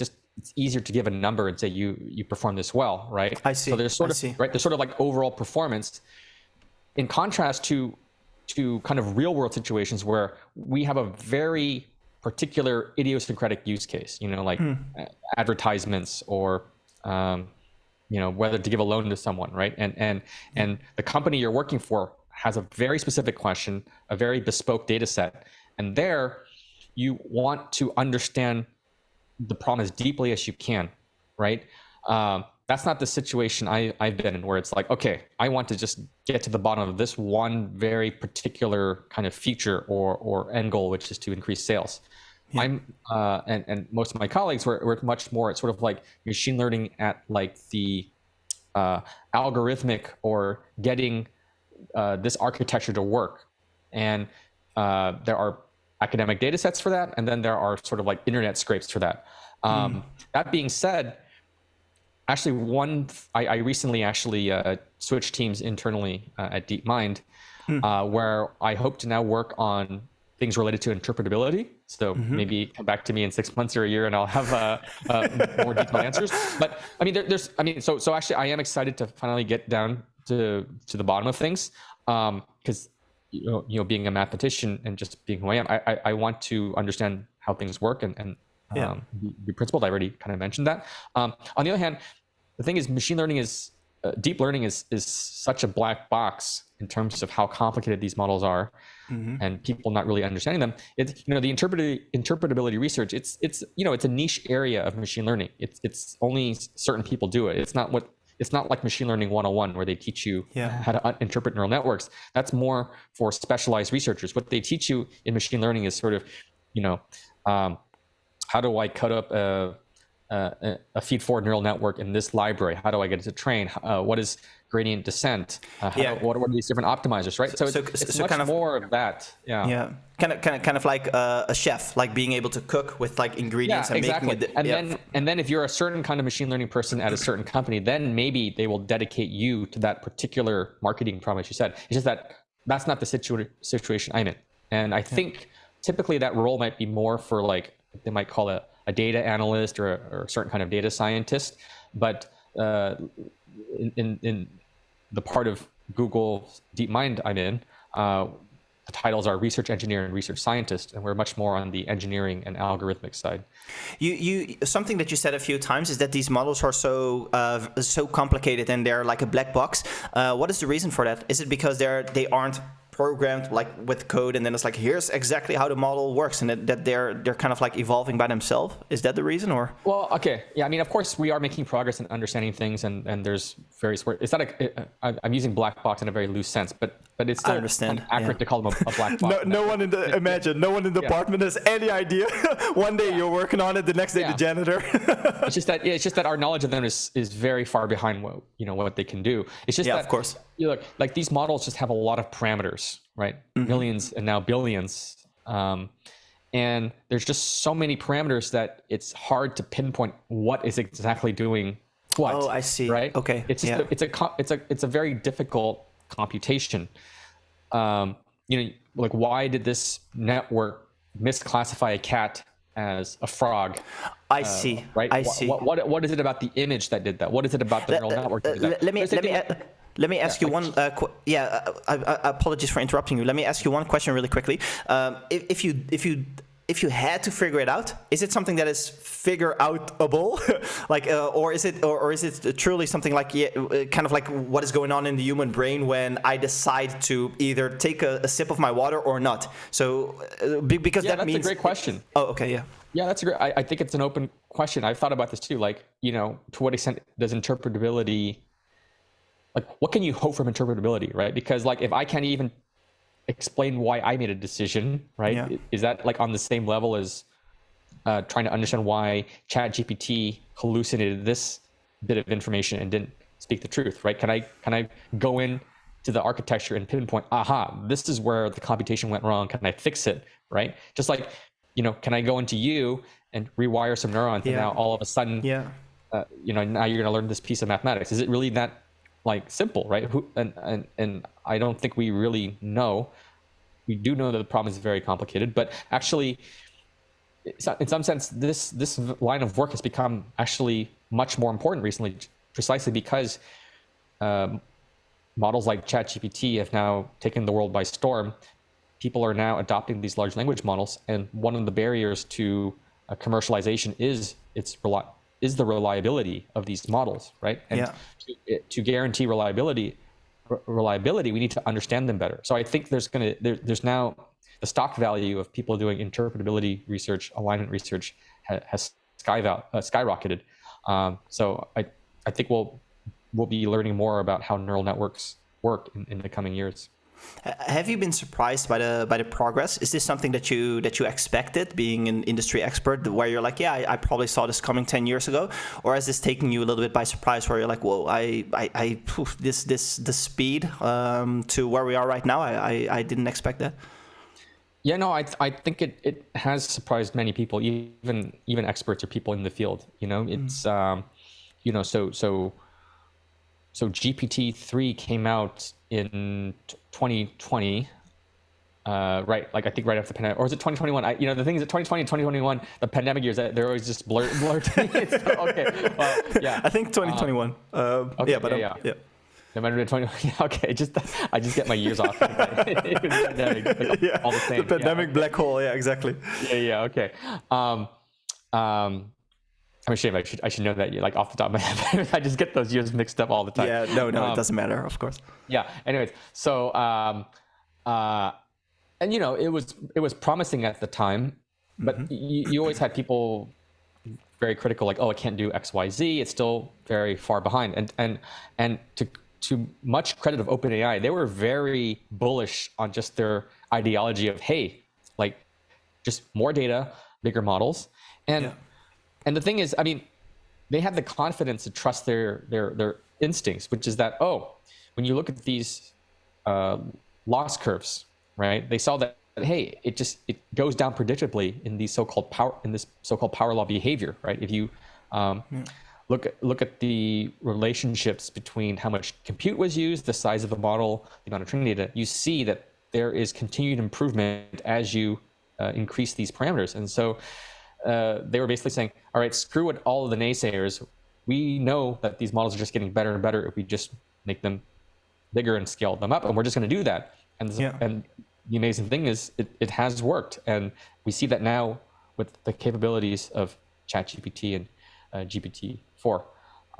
So yeah, it has been impressive that this kind of paradigm continues to bear fruit as you just keep dialing it up. Of course,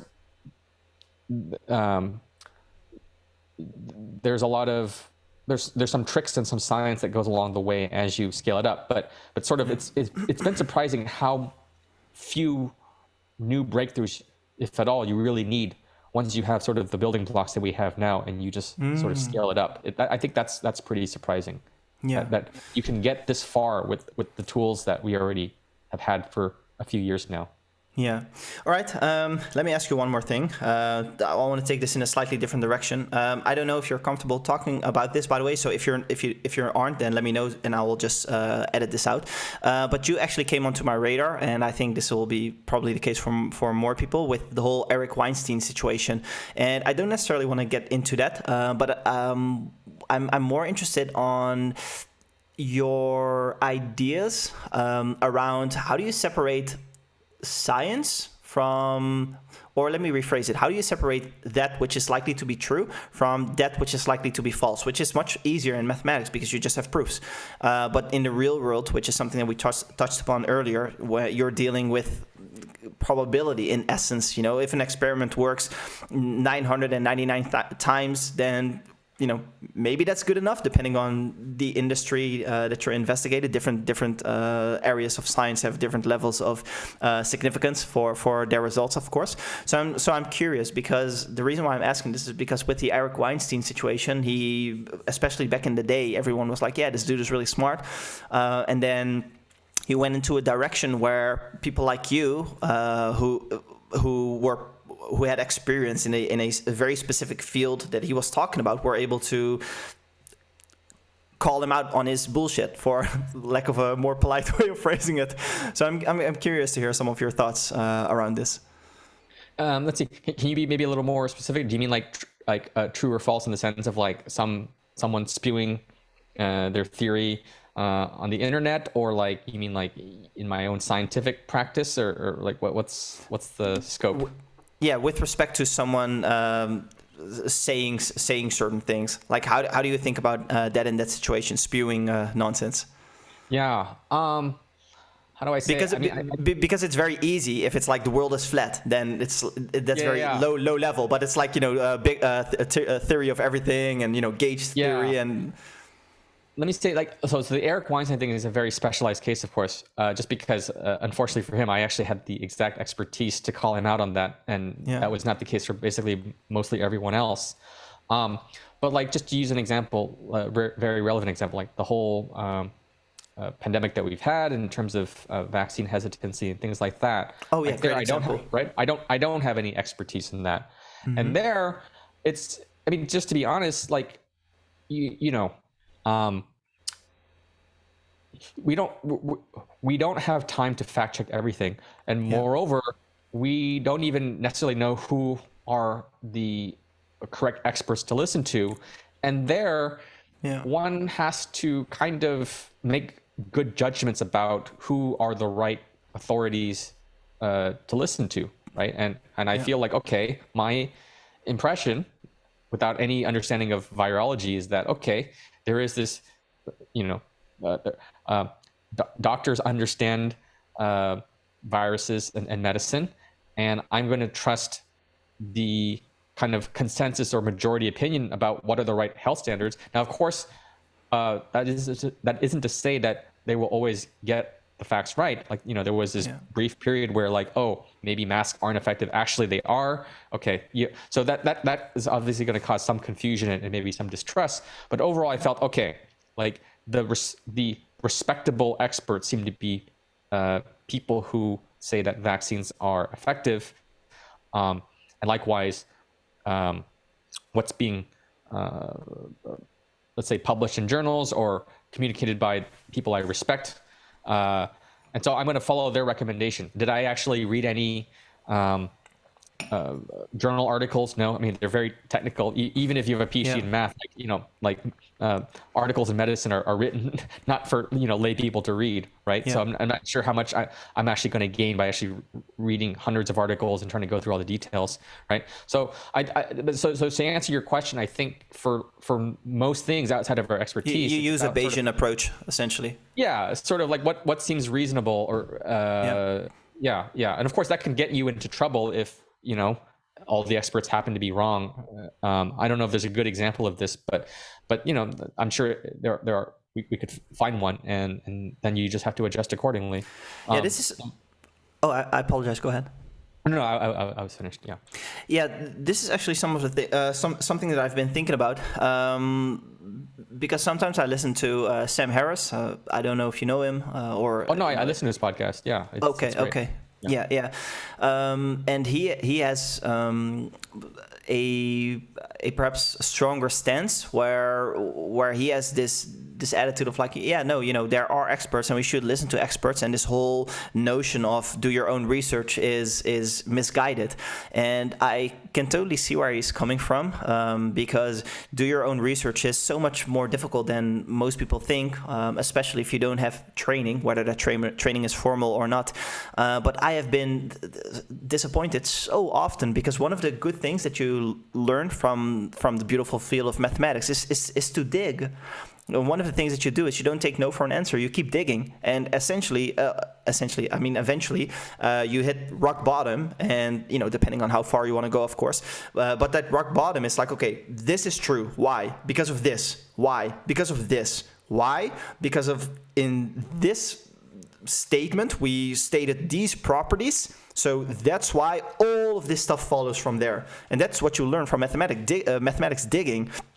And when I've applied that mindset in the past, so often I've found contradictions with respect to what supposed experts were saying. And I think I know why. And it's because when you're studying for something, maybe you want to become a doctor or something. A lot of the curriculum is more in line with like the teaching university that we were talking about earlier. So it's like, here's this box of facts and I'm gonna upload it into your head. So a lot of these people, they aren't necessarily capable of reading literature, and if they are capable of reading literature, then they aren't always they don't always have the skills of understanding how a methodology section works, because their statistics is weak. So when I was doing psychology, that's a good example, by the way. There's barely any statistics in psychology. One of the There's a psychologist, an experimental psychologist in Eindhoven, a Dutch city, and he has created a statistical inference course on Coursera, and he was talking about how in his PhD, you can get all the way to your PhD and have pretty much no understanding of statistics, because it isn't really taught. So you're kind of left to your own devices to figure it out. So that creates problems when you have this attitude of like, let me defer to experts. And of course, you make a very valid point when you raise the point of like, you have a finite amount of time, so you can't dig into everything. I mean. But yeah, I do have to say I've been unpleasantly surprised quite often in situations where getting to the truth mattered for me. So I was in a position where I started digging, and fortunately, because of my job, I can if I want to, because I have the spare time. So one example being is I do this sport tricking, which I mentioned earlier, and I dislocated my knee. So dislocating your knee is a big thing, because you have the upper bone and the thigh bone and the tibia and the femur. So that needs to be put back together. So you need to have surgery. And I went through a lot of the literature in order to understand, okay, what should be the replacement ligament, it's called. It's kind of like a rope that connects bone to bone, essentially. And they can take it out of different kinds of muscles. So your quad muscles or your hamstring or a little bit of the kneecap, etc. So there are different places where they can that they can use as a donor site. And they can also use someone else's body, so a corpse, and then you take it out, etc. So there are different options. So when I started digging through the literature, I came to certain, not necessarily conclusions, but let me say conjectures, where I was like, okay, I think based on everything I've read so far, I think this is probably the best answer. And when I presented those to the doctors, oftentimes it was like shut down, and it wasn't shut down with valid reasons in the mathematical sense, where it's like, no, you made a mistake in how you define a group, so your reasoning doesn't follow. It was more like, yeah, this is how everyone does it. Do you see what I'm saying? So I remember, for example, one specific example where I was talking about something, and it was like, if you do X, Y, Z, then your graft will be weaker. And I remember reading a paper where it was like, that's not true if you use a radiation below a certain level. And when you make that argument, it becomes apparent very quickly that they aren't aware of not just that research, but almost any research, because a lot of this stuff is just like you learn it in school and then you apply it, and then you do go to conferences, but it's very much a learning a big box of facts. So yeah, I don't know. I said a lot. I don't know if there's anything for you to. Yeah. Well, fortunately, in my case, I haven't had to research knee. But I can totally see that. I've been to some doctors, and you if you're curious like me, you ask all these questions, and you can kind of sense, is this person like appreciative of the questions or not, or what level of detail they give, right? And I'm just purely speculating here. I think look, to be a doctor, your research is not your job. Your job is to diagnose and provide a treatment, right? And my guess is that some doctors, they got their medical degree long ago, and I don't know to what extent they need to be re-educated often to keep up with the current practices or state of things. But I could imagine, say in your case, maybe this crusty old doctor, if I'm just to make up this image, right? Like maybe they learned what they learned a long time ago, and now there's a new study, and they just haven't kept up. But also, I think, to be fair, like things in medicine and health are so inconclusive, right? So you will have different experts having different beliefs about what causes this, or whether this is good for weight loss, etc. So there's probably that going on too. But yeah, I don't know enough about the medical field to know what's going on there. No, that's true. But that's actually why I do think it's important to, quote unquote, do your own research when it comes to a subject where that matters to you. So if it's something like, politics, and it doesn't really matter to you, then of course this is, it doesn't really make sense because of the return on your time investment. But in my situation, with surgery, it's very important that you find someone who does it, and who does it with a way where you think, okay, the outcome is probably going to be, as good as it can get, because the stakes are very high, and you can also you can't really mess it up because you don't get a do-over, because you don't want to go back for surgery the second time because of scar tissue and whatever. So yeah, I don't know. This is something that I haven't figured out quite yet, what the best way is. Like, is it, I can understand when people like Sam Harris are talking about doing your own research, and giving that advice, like, don't have this attitude of do your own research, because for the general population, I think the set of people who think they are capable of doing their own research is probably larger than the set of people who have that attitude as well and actually are capable of doing it, because it's simply so sophisticated. But if you have this attitude of like deferring to expertise, then people like Eric Weinstein with his whole shtick, they wouldn't have been caught by guys like you, essentially. Speaking of, by the way, have you been surprised that it hasn't seemed to have impacted his street cred at all? Because I think it has. Oh, yeah, you think so? Well, I mean, look, it's very obvious he's been canceled on Lex Fridman, right? I mean, he was on that show 4 times, like a record 4 times. I don't think anyone's, maybe someone's been 3, but he's the only guy with 4. And they were in, quite quick succession. And then all of a sudden now he hasn't been on since February of 2021, which was around the time that I released my GU paper. So he's been canceled. He did actually get back on Joe Rogan this year. Yeah, that's exactly what I was going to say. Which also Brian Keating. Oh, but Brian Keating is his friend, right? So you kind of have to discount that. But I think this reflects more poorly on Brian Keating and actually even Joe Rogan than it does about Eric. The thing is, to be honest, he has his foot in many different fields. So I'm sure the things he's going on now, people don't maybe even care that he has this debunked theory of everything. But I think you should think of him more like a Donald Trump, right? It's like, he's a very extreme example of, of someone who can get away with all kinds of crazy stuff and nevertheless still become the president of the United States, right?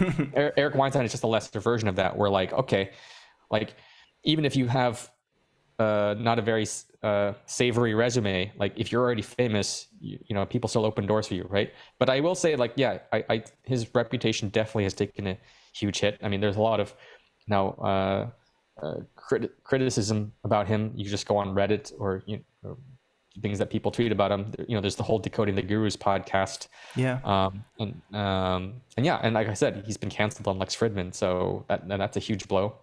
Okay. Yeah, maybe my perception was just different. By the way, speaking of Decoding the Gurus, what's your take on... by the way, have you listened to their episode about Sam Harris? Or with Sam Harris, I mean? By any chance? Yeah, I remember that episode. Okay, so I was a guest on their podcast. So it was actually my first podcast on the subject. So they kind of gave me the limelight there. Yeah. And then I also subsequently went on Robert Wright's podcast and another one. So yeah, I'm friends with them. I haven't talked to them in a while just because we've kind of, have had divergent interests lately. Yeah. For that particular episode, I didn't actually, to be honest, find much value in it, but that just might be more of a reflection of me in that, the host of Decoding the Gurus, Chris Cavanaugh and Matt Brown, they were making all these points about, does Sam have a tribe? Is he kind of sympathetic to people on the right? Like, those questions just aren't things I think about. Like, I evaluate Sam more on the merit of his ideas, and he comments on a lot of things: philosophy, neuroscience, free will, morality, and what his politics are is, to be honest, not that interesting to me. Yeah. Like if you're a Sam Harris fan or someone who really wants to know exactly his thoughts on every issue and how they all relate to each other, I can see why that would be interesting. But I'm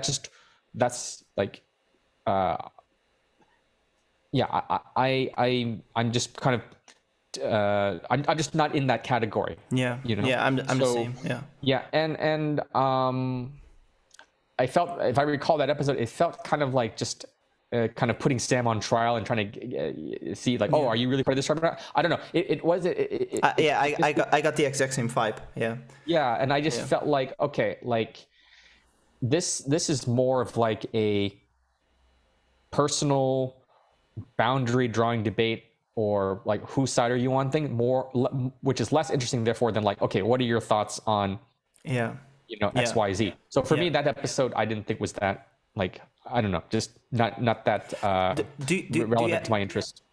Do you have that same attitude towards Eric Weinstein as well? So meaning that maybe you still listen to his content, or has this whole situation just soured you? Oh yeah, I mean, I already stopped listening to his content before I wrote the GU paper, because actually the backstory was that I had two conversations with him on Discord back when he was on Discord. This was now mid 2020. Mid 2020.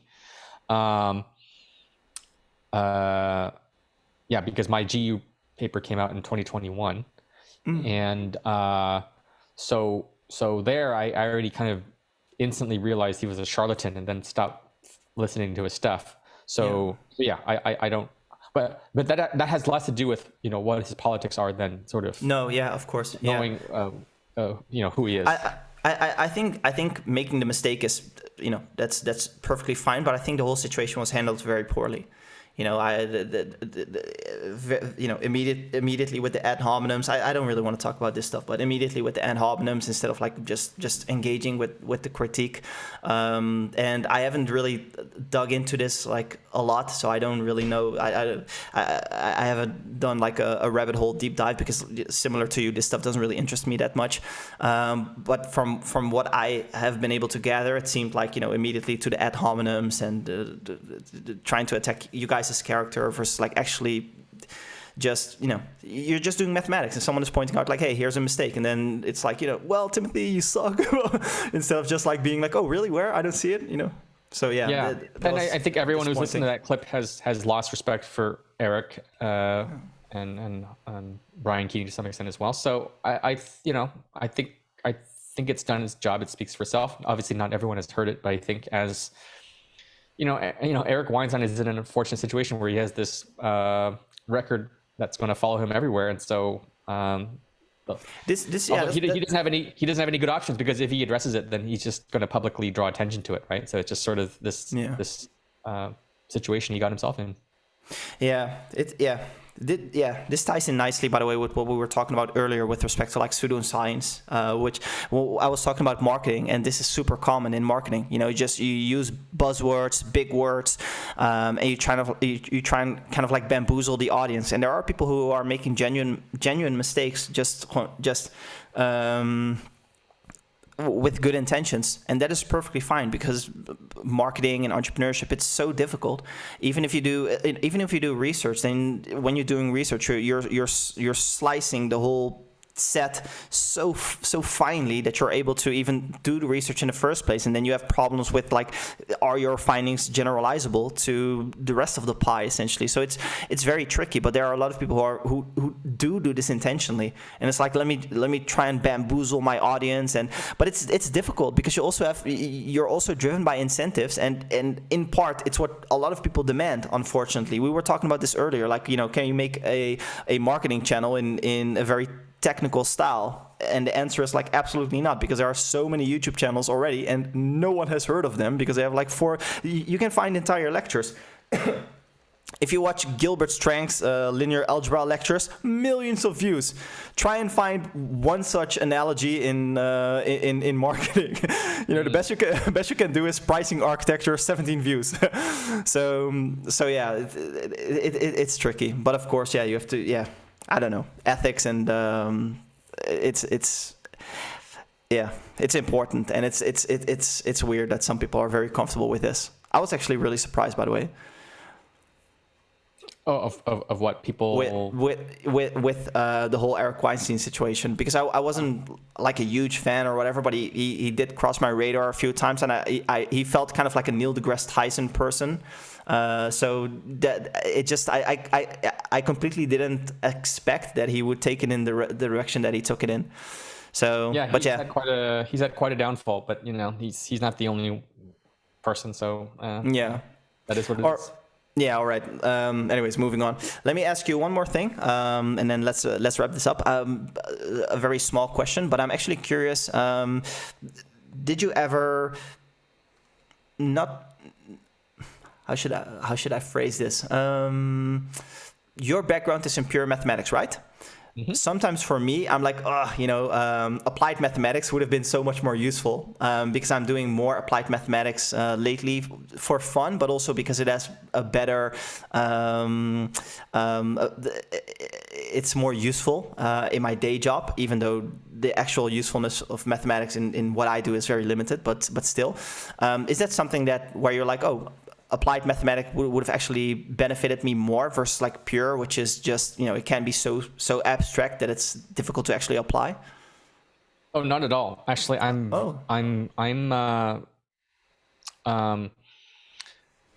very glad that I have a PhD in math and have studied physics, because what that enables me to do is that more or less now any claim in math or physics, or maybe in other fields too, but it'll be harder. I have the confidence and the technical chops to go find the source for that claim and read it myself. Like, if I want to learn some result in number theory, and I know very little number theory, I can go to the paper and look at it and at least get an idea of what's going on, right? Yeah. So you build like this meta skill of learning how to learn when you go, Yeah. right? Yeah. When you do something as deep as a PhD program, and that is a skill that's going to be valuable to you for the rest of your life. But Add that, right, and add to that the technical depth you get from learning mathematics and physics.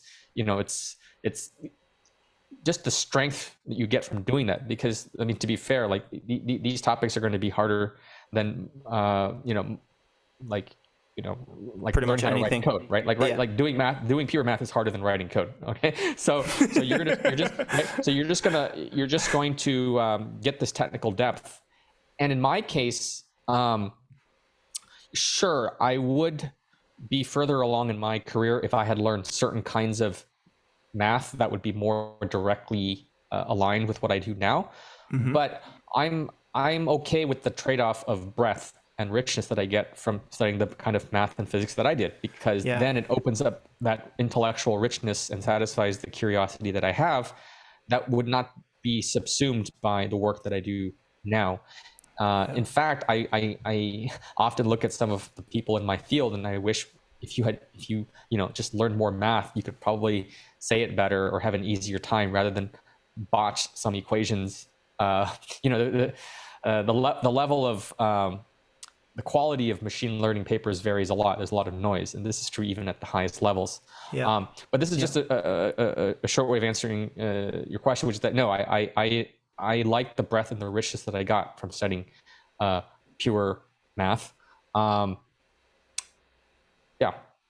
For me, outside of the hobby aspect, it does actually feel like mostly a waste of time. Obviously, to give you some sense of skill, I think I'm probably at the equivalent of an undergrad only. So, you are way out there with like postdocs and whatever, of course.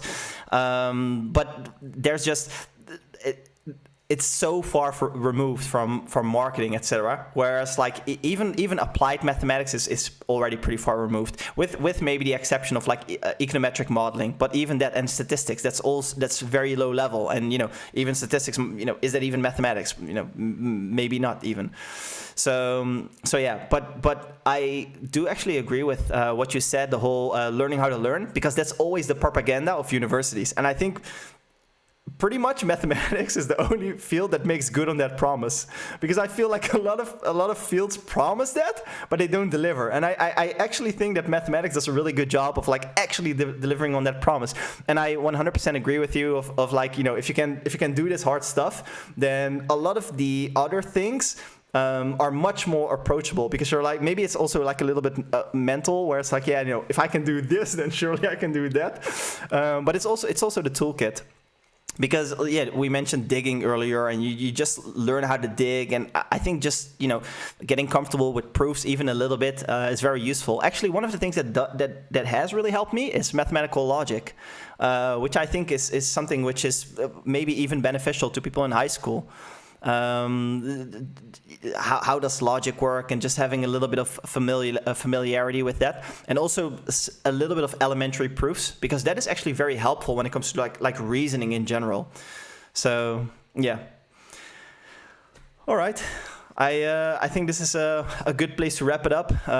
2 hours and 8 minutes. So is there anything else that you wanted to share or touch on, or? No, this was fun. Getting some a business perspective on some the art of creation. So that was nice. I really had a great time. I really appreciate you taking the time, sharing some of your thoughts, and it's just interesting to hear how you view the world and your background. Is there anything that the people who are going to be listening to this that we can send them to? Do you have a website, or is there something that you want to share? Maybe your Twitter, of course, your podcast, probably. Yeah, I mean, I guess you could put the links in the podcast description, but I'm on Twitter. I have a webpage, timothynguyen.org. I guess maybe people would, the thing that I'm kind of most working on outside of my day job is my podcast, The Cartesian Cafe. So that's something I'm, proud of having created. It's a visual-based podcast where I interview an expert guest, and we work out the details in front of a whiteboard. And the reason I'm really into that format is that it allows us to go into a level of depth that is unique and is also allows you to discuss things that normally don't come up. Because there's several extremes, right? Either you can have a very let's say superficial. A niche. Yeah. Oh. Well, yeah. You can go too extreme. You can go either very superficial, which is the biggest market. I'm not interested in that because it's not going to be satisfying for me, and it's a very accredited field. Or you can be very technical, a colloquium talk or a seminar of some sort, or maybe a lecture. The lectures of a course that would last a whole semester. People don't have time or the skill for that. But by making a technical subject a conversation, you have this nice hybrid between informal and formal, and people learn something better when they can see the people, right? You see a face, you see a conversation, and it's just easier to absorb. You have the whole Socratic nature. So I think it's generally I genuinely feel it's a novel way of I agree. pedagogy. So I'm really proud of that.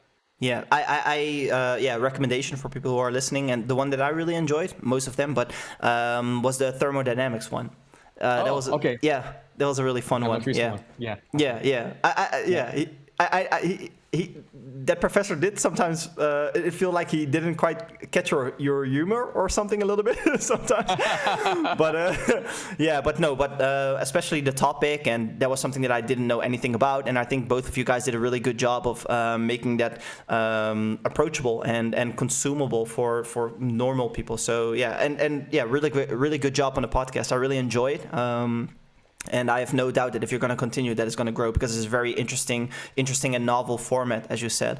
So let me make sure that I put it in the show notes. Thank you for coming. Had a great time, and all the best, man. Great, thank you. Bye.